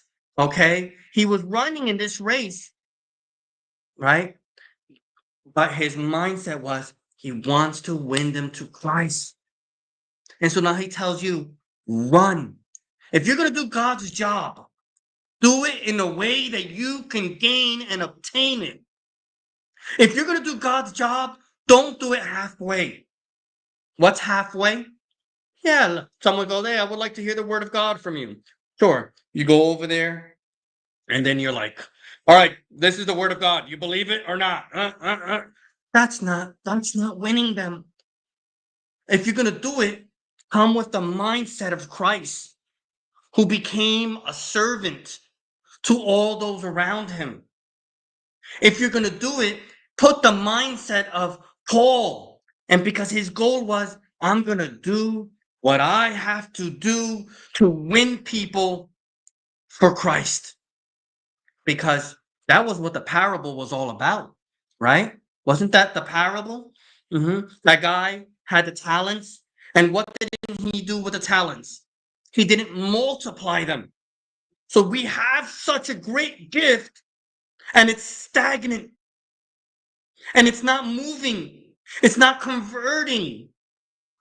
I don't know how good of a job Freddie is doing. I don't know. But I will say that he helped me out in a lot of things that I didn't understand, especially in my beginning path as a Unitarian or whatever you want to call this faith. Especially in the beginning, he helped me out. hmm And so this helping, God is going to remember that, how he helped me out. Between him and God, I don't even want to get in there. All right. And so I received something too. And I want to help others, but not halfway. I want to win them. I want to win them to Christ. Carlos, you're all right, Carlos. Okay, you're all right, Carlos. I don't care what LJ says about you. You're okay. And so, all right, so I want to win them. And so he says, run to obtain the prize. Do everything that's in your power, right? Do everything that's in your power to win them. And so then he says here, all right, what does he say? Okay, where were we at? All right, verse 25. And everyone who competes for the prize is temperate in all things. So when you compete for a prize in a race, right? Leading up to the race, what are some things that you do in preparation? Do you eat everything you want to eat? Do you watch TV all day and Netflix and chill all day, knowing you have a race? No, no, you don't. What do you have to do? You have to run. You have to practice running. You have to eat properly. You have to get your 8 hours of sleep. Okay? You can't do everything. You can't. He says here, you have to be temperate in all things. If you want to be, what you call it, a master of something, if you want to be really good at something, you have to let go of other things. I don't want to tell you guys, but I study things, biblical things. I do study. I don't talk about them here, but I do study. Why? Because when I come up here, I don't want to look like someone who doesn't know. I don't want you guys to perceive me like the way Chris does. And I don't want you guys, all right, to look at me the way you look at Chris when he talks. I don't want that. And so what do? Throughout the week, I put my body under control. I consider the things of God. I try to really introspect why I do some things, and I want to be closer to God. And so that's a very true saying, Carlos. Very true. And so, you know, these things will be helpful. What did Paul tell Timothy? Study to show yourself what? Approved. And approved before who? You think Timothy was going to study to show himself approved before God? No. You think he was going to study to show himself approved before Paul? No. Approved before men, elders, people that were older than him, that despised him for his youth. If you're lazy, if you don't study, if you don't live the life of Christ, don't expect me to respect you like someone who is of Christ. I'm not going to do it. So he says here, you must be temperate in all things. What? I can't watch TV as much. If I want to win people to Christ, I got to watch TV less. I just have to. I have to meditate more. It's a fact. Pray perhaps more. Use my time wisely.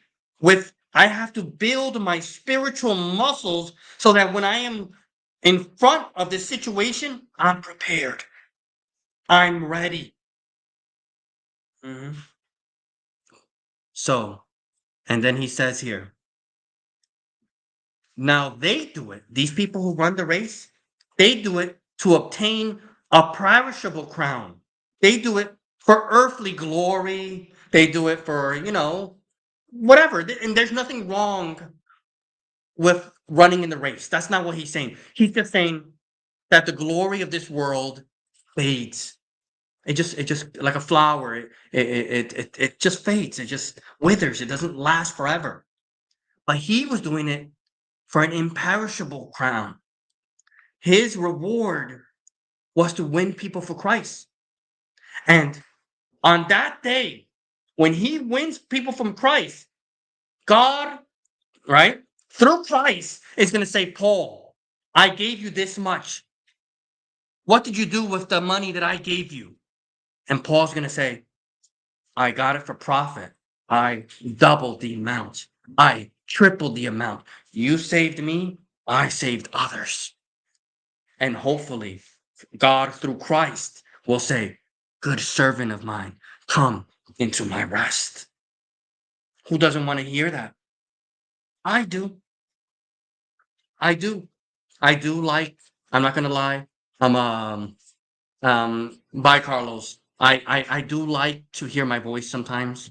I talk, yada, yada, yada, ask my kids, so on. But honestly speaking, I come up here to help you and help others out. And Freddie, I mean, as much as Freddie maybe he likes, talking with people, I don't know.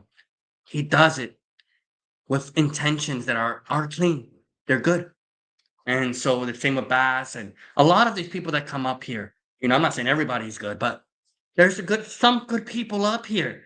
Their intentions are to the best that they can. What little maybe they know is to bring others to the knowledge of truth, and that that we feel satisfied to know we won one for the Lord. Why did Jesus do everything he did? To be good before God? Okay, he died, he suffered so that God can say, good boy, and that's it?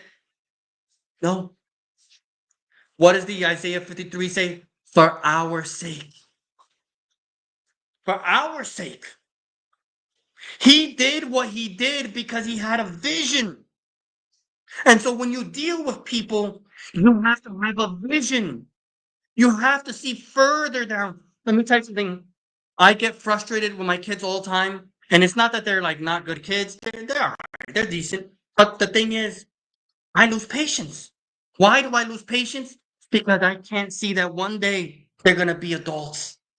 And they're going to take these little gems that I maybe am giving them, hopefully, God willing, and it's going to help them to be good people, good adults that love God to whatever degree that they love God and are good to their neighbors to whatever degree in their capacity. And so when you can't see down the road, the end of the race, you don't want to practice. You just want to Netflix and chill all day. That's it. Why? Because you lack vision. And Christ is coming. Scripture says all judgment was given to him, and he's going to judge us. So what do we do with what we've been given? Are we going to be that servant that says, I hid it under the ground because I knew you were a stern person. You're a serious person. You don't play around, And so I wanted to, make sure that it wasn't good intact. And what did the Lord in that parable say to him? You're no bueno. You're no good. And what did he do? Read it. You got to read it. It was grinding, gnashing of teeth, darkness. I don't remember exactly, but it was not good. And so we all have a vocation. And our first vocation is to ourselves and to our family. That is our number one job. If none of you get converted, I'll be sad. But my goal is to win my family, my 3 children, win my wife to Christ. That's my goal. And so what do I have to do to win my wife? Sometimes I have to become like her. What do I have to do to win my children? I become like them. Sometimes it's hard, and that's where I act up. I'm not going to lie. I do act up here and there. But that's my flesh. That's my carnality. That's where I lack wisdom. And we're growing. We're all growing. And so moving on, okay, he says, right? But we for an imperishable. Mhm. That's right. Like you never waver from the things of God. That's wisdom. But we for an imperishable crown, right? That crown, that reward is by double fold. What is one? We win people to Christ. And two, Christ is going to judge us one day for what we did and did not do on this earth. It's a big deal. It's a big deal. Your friend went to prison, right? He was, maybe you can go there, speak to him about God, visit him, whether he did wrong or not, talk to him, teach him to repent. Because in that day, if that person was of God and he went to prison and you didn't visit him, what's Christ going to say? I was in prison and you never visited me. And then what's going to happen? There will be gnashing and there will be darkness for you. This is more serious than we realize. And so in verse 24, now he first told you about his mindset. Now he's directing the mindset toward you. You run that way. You that are listening to me, run that way. Run that you may obtain. And then he says in verse 26, we're going to verse 26 for a minute. Therefore, I run in such a way. Therefore, I run thus, not with uncertainty. There's people that run with uncertainty. They don't know. Why are you running? Oh, it just feels good. I like to run. There's nothing wrong with that. I'm not hating all of you guys that run every morning. I'm a little jealous of you, okay? All right. You guys run every morning. Oh man, let me tell you something. I go sometimes, I try to walk with my dog and whatever, and I see like these people that are like 90 years old and they run. And they run, and I'm like, where are you going? No, they're just running. They just love it. They're good, man. And that's okay. But Paul wasn't running this way. Paul is not practicing. Okay? Paul was what? He was running with certainty. He knew his prize. He knew what he's wanting. When I come up here, I know what I want. I want to win my audience that is listening to me. Whether you're a Becky, whether you are Rebecca, even if you are Chris out there and you're listening to this is for you too, And so I want to win you all for Christ. I know that maybe I can. He said that earlier. Chris, I like mentioning Chris. He's all right. He was like, you're not going to win me for God. Hey, you can't win them all. I think you just can't win them all, Well, where does he say that earlier? I can't remember where he said that. He says in verse 19, he says that I might win the more. His goal, even though he became a servant to all, he knew he was not going to win them all. He knew that, but he was going to try his best. His goal was all, but he's going to try his best and going to win hopefully most. Hopefully. So in verse 26, he runs, not with uncertainty. He knows his goal. Every time you talk to someone, every time you come on Freddie's channel, what is your goal? Why are you coming up here? Why are you talking? Just to be heard? Is this a practice? No. You need to know why you're here. You need to know who you're talking to. Who are those 19 people that are watching right now? What kind of people are there? I know. We got Chris's, we got Becky's, and we got Rebecca's. I know what kind of people we have here. And so I'm going to talk in a way where they can at least digest. And then in the end, they have to choose, but enough where they can digest and respect what I'm saying And then at the end, they make their choices. And so he says, mhm, right, right. You're right, Becky. You're right, Becky. You're ready for Christ. But you know what I'm saying. And I want to bring people, I want people to understand what I'm saying and come closer, when, and so this is a constant thing. We're constantly trying to bring people closer to God, win some to Christ. So in verse 26, thus I fight. He's fighting, right? But is he fighting as someone who beats the air? Is he shadow boxing? Is that what Paul was doing? He was shadow boxing. Is that what he's doing when he was out there preaching the gospel? And that's what a lot of people do. Even forgive me, Fred, even on your channel and a lot of these channels is their shadow boxing. They don't have purpose in their message. They don't have this desire to really bring people close to God. And so he says, I'm not shadow boxing. I'm not practicing. I'm not doing push-ups. I'm in the fight. I'm in the race. And so he says in verse 27, but I discipline my body. What? He puts his body under control. How does he do that? He considers what he has to do to win the person he's talking to. And then whatever he has to do to win them, he puts his body in a way where he can win them. Whether he's got to talk quieter. There's people that get triggered when you talk like this. They get triggered. They do. They can't deal with it. So if I'm dealing with that kind of person, okay, I'm like, hey, what's up? Yeah. Hey.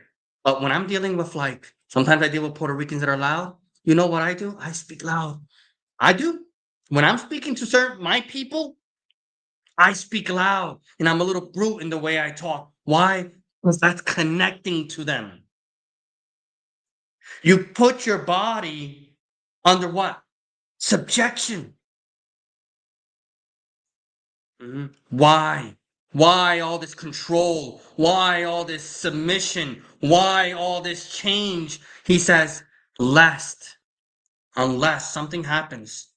When I have preached to others, right? He's in the race. When he preaches to others, he's in that race.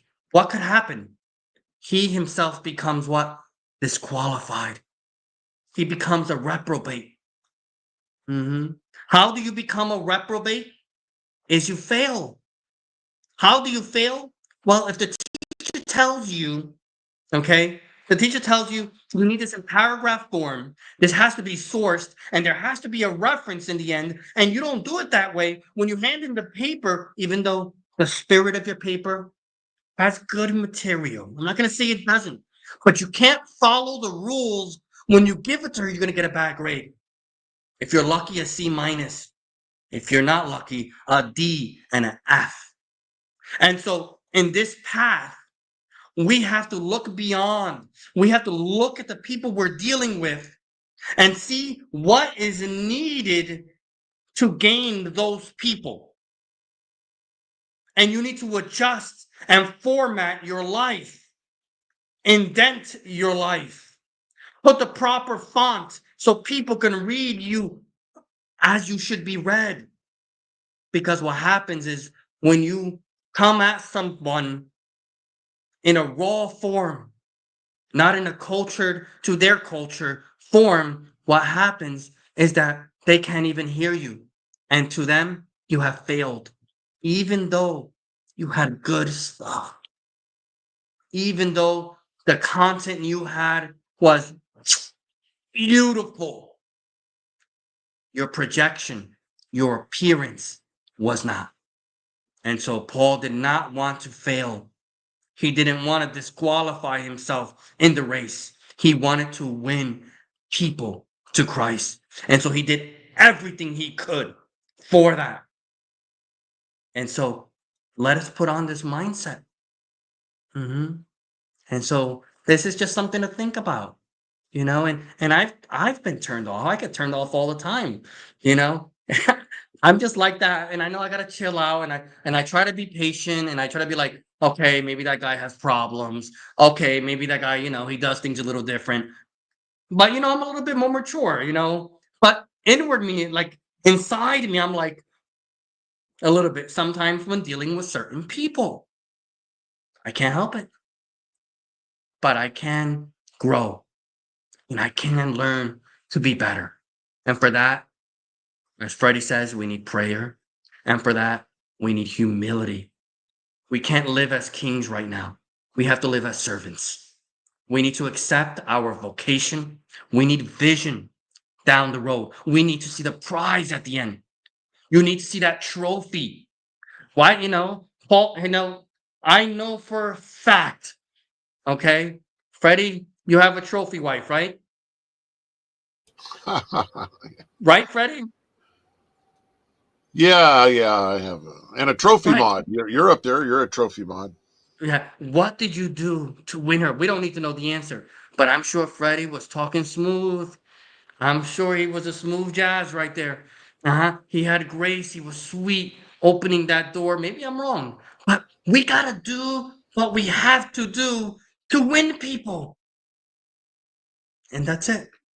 And we continually win. I have my wife now. I still got to keep up the relationship because I need to communicate things with her. I need to teach her things. And if I treat my wife bad, right? I don't help her around the house. I burden her. I live like a king. Get me this, get me that, give me right? If I do that in my home, what's gonna happen when I try to bring to her about Christ? It's gonna be hard for her to hear. All she can think about is her burden, how I truly am. What's gonna happen if you come in your home and you're so like commanding and what you call it, a dictator in your home, and then you want to teach your children about Christ? We have to find a balance in God, and we have to just be more considerate, open our minds, and that's all I wanted to bring. And then we talked about the laws, and I truly believe this is not the purpose of this chapter is not to talk about the law, but we can see inside the mindset of Paul and that how he in your theology, whatever it is, just know that to be under the law is different than to be under Christ and under God. And in your theology, it has to fit in here that Paul could be under the law without sinning. Because Paul wasn't going to sin, right? To win people to Christ. And so you just have to put these things together, take your time, and just really consider and try to not make a mess out of it, and peace and love all. Um, well, that's it. Unless anybody has any questions, but I'm gonna probably let others continue here, or someone wants to Uh, come up Yeah, here well, and Good job, Renee. Excellent job. Appreciate it. yeah, absolutely. I want to say that too to you, Renee. It was really awesome. It's definitely, insightful. A lot of people should, if they stuck around, they had to have gotten some great insightful things from what you had to say. You know what I mean? It was definitely a blessing to hear that. So I appreciated it. And I think you are, I agree with Gavin when he first came up here, where the words that he was speaking to you, I pretty much agree with what he was saying too. I mean, you are who you are. So don't try to be somebody else. And, there's nothing really to be apologetic about, man. But aside from that, like I said, man, you did a great job on this point here with that, because that is a cool, the whole passage. It's a good passage to read, but people can take that different ways, right? So you definitely shed some light for people to be able to apply that in very practical ways today, as how we should go about dealing with people and try to be somewhat like them. Not that we necessarily condone everything particular people do, but if you want to reach them, you have to be more like them rather than going in there with like just trying to break up their party. Like, people don't receive that well, like you were saying. So that's why you want to go in there being relatable with people. Even if you don't agree, you still want to be relatable so that you can get the real message into them. And like Paul said, and you pointed out, and that's the message of the Bible. Relatively few people are really going to come to the truth of Christ, right? Relatively few for the whole of what humanity is. Not many are going to accept it. And that, like Renee is saying, that is even with us going out of our way to be kind and relatable to them.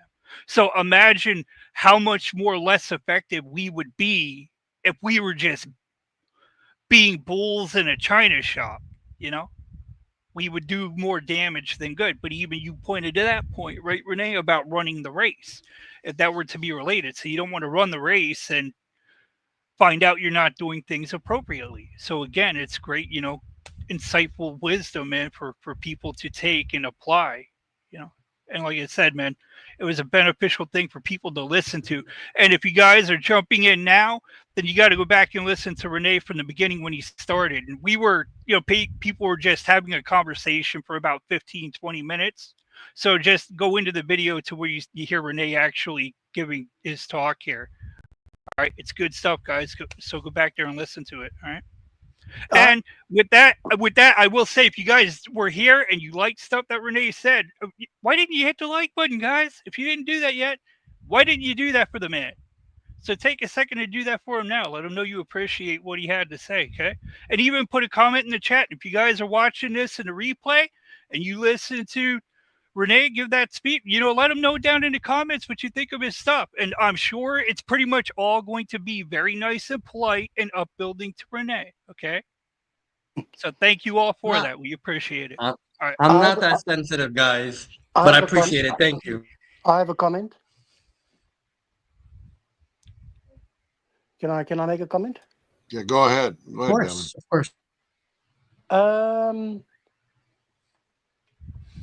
I really enjoyed that, Renee, because I think there's two things I loved about this session is what it told me about you, and also very importantly, what it told me about other people. Because I think, what you really can appreciate is your enthusiasm, your zeal, your zest, the spirit in which way you delivered it. And I think, sometimes I'm a bit more clinical, a bit more technical. If you were to compare the notes that I made to contribute and then take a look at your delivery, they're complete two opposite. That's like two different worlds apart. But I think that doesn't diminish or undermine your sincerity. So I really appreciated that. It was, I almost felt like a sermon. It felt like, probably Freddie would say, I probably Freddie might appreciate it because he goes to church, listens to his pastor. It kind of had that feel and vibe. So, no, it was nice. It was nice to hear you express yourself. It was nice to hear you speak about things that are important to you and put your own, your own kind of label on it, your own feel and take on it. But what I also appreciate was the fact that, people were respectful. And, there are some who are disrespectful, like Chris, just absolute no respect at all. Classless, no class individual. But when I take a look at Baz, so respectful to come in and say, let the man speak. Clayt, very respectful to be able to appreciate what it is you have to say. And Freddie, extremely respectful to allow you the room to express yourself. So for me, I'd like to say thank you, and thank you to the audience. It was really nice. Thank you, Renee. Thank you. Was there anything that you found, what do you call it, disagreeable, like doctrinally? No, I don't think so, because I think a lot of it was your personal expression. I think anyone would be hard pressed to be critical. You know what I'm saying? It's not a technical competition to see who puts things just so or just perfectly. I think that delivery of yours was a personal expression. So do I really want to take that and tear it to pieces? That would be extremely disrespectful. So no, there was nothing that you said where I thought to myself, oh my goodness, that goes against my grain. That's something I couldn't ascribe to, because I think it's the sentiment and the enthusiasm and it's the spirit of what you were saying that I think was beautiful. I mean, and so no. I mean, look, if you had to ask different people to come in and give their perspective, it would differ significantly from yours. But would that make yours any less meaningful and someone else more meaningful? I don't think so. It's different things for different, it's different folk for different strokes. One man's meat's another man's poison. So I'd like to focus on what was good about it. I don't want to tear something down. What's the value in that? Okay. Thank you. Okay. Yeah, I agree with Gavin. I definitely agree with Clayton as well. And I agree with you. And I would say 80%. I don't know about the 10% because nobody's perfect, but I definitely agree. I mean, 20%, but 80%. And I love I love your demeanor and the way which you came across. And you tried to be the same thing which you were displaying or reading. You tried to win everybody over by becoming what you ought to be for everybody, similar to being water. If the vessel is a round vessel, then you have to fit into that round vessel. If it's a square vessel, then you have to fit. So you did really, really, really well. And anybody who wants to criticize with regards to some minutiae or some small bits, God, Bennett, they criticize Christ. So if you couldn't win everybody over, don't worry about it. Who cares about it? You made a pertinent point, those necessary points that needed to be made. You hit it. You talked about the law. You gave a breakdown of, when he was talking to the Jews, he was talking about the law in the Jews, and he became under that law. And when you said it, I thought, wow, this is the perfect point to bring, when he had to circumcise Timothy so that they could win over those in the law. So I thought that was a lovely point you brought in. I also thought that those people who were not under the law, explained that you also brought that angle in. You covered as much as you can in or all of it in an eloquent and lovely way. And as you were talking, the scripture in Romans chapter 14, the beginning part came to mind where it says, except the one whose faith is weak without quarreling over disputable matters. One person's faith allows him to eat anything, but another's whose faith is weak, he only eats vegetables. We can't be dogmatic with anybody on that because we're trying to reach a fleshly heart, not a heart of concrete. And the tablet of the heart is an emotional heart. It's not something which we can easily be very dogmatic, authoritarian, and multiple qualities sometimes we see on this show. We can't be that because the heart is, when I say fleshly, it's emotional. And Jesus didn't operate on the basis of, well, this is what the law is. It's the law. He was gentle. And one of Paul's statement was, I need to be gentle amongst you as a nanny or a mother with his child. You need to eat, son. Eat. No, it's not about that. So I just want to say, well done, Renee. Appreciate it, guys. Yeah, you know what? I do want to say that whole point about like the nanny thing, and then you don't want to be insisting that somebody eats something when they're already saying they don't want to eat it, right? But just to carry on in that point, right? Say when you deal with the same people enough times, but then something comes up and you just point to that person in the direction, right? Like back to the food, say, no, we can't give you the food. You already have food. It's right there, but it's there for you to eat when you want it, but we can't give you something new, right? So you talk about those things as they come up in an appropriate context, but you don't try to force the kid to eat something when they're making it clear they don't want to eat it, at least right now.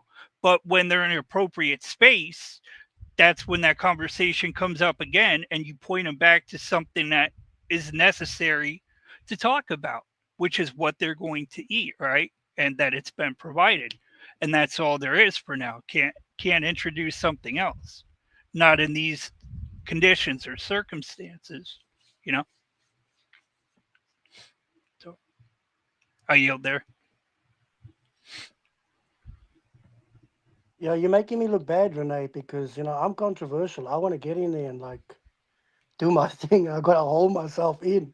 So, But there's a time for everything. I mean, there's people who were rough on me, and I think if they weren't rough on me, I think that I would have continued in that path. And so there is a place for all of that. I mean, there is a place. no, I'm just saying, but I mean, if I could just take a little bit of your demeanor, because I do think you're aware of who you are, your own limitations, it shouldn't curb your enthusiasm, but that's the reality of life. That's the reality of serving God. Is sometimes we just acutely aware of who we are, I'm just saying that I think because of your personality, you've got some nice attributes. And so Yeah.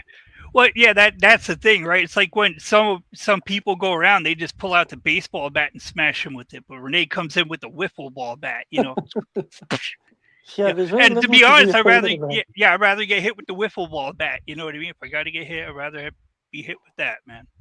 So, Yeah. but I don't think.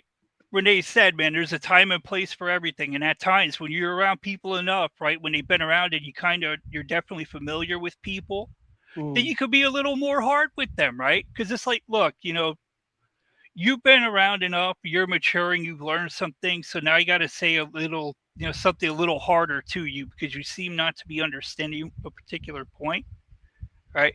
But you don't keep bringing you up and trying to force it down their face, right? Yeah, you were quite That's nice. You were forceful, but not overbearing. right. I could I, learn I, something from you, Renee. I don't Renee, think. is your wife Sorry, Gavin. a believer? Yes. She is. Oh, okay. No, that's nice. And what takes you around the world? You say you've been. Sorry, Baz, just one sec. You've been in different countries.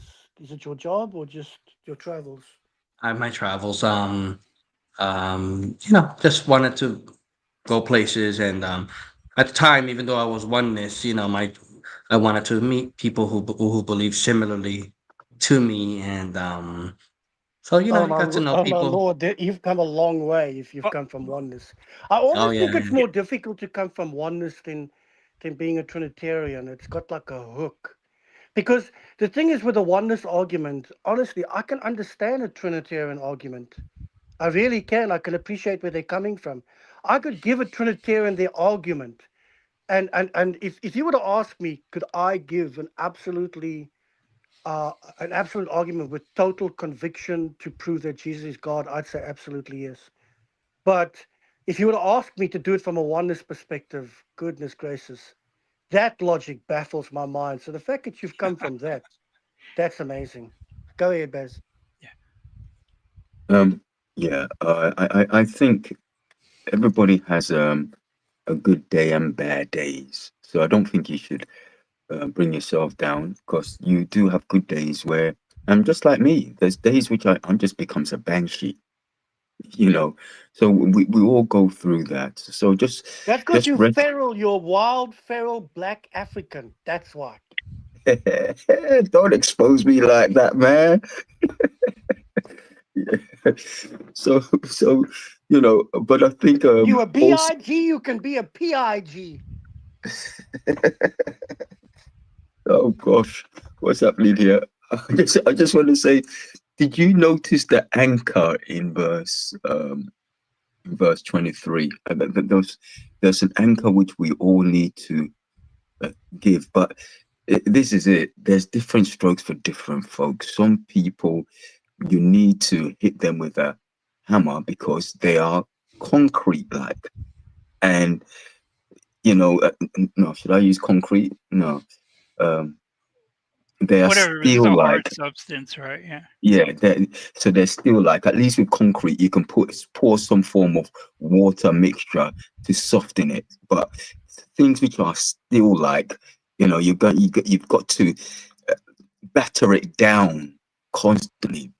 But even then,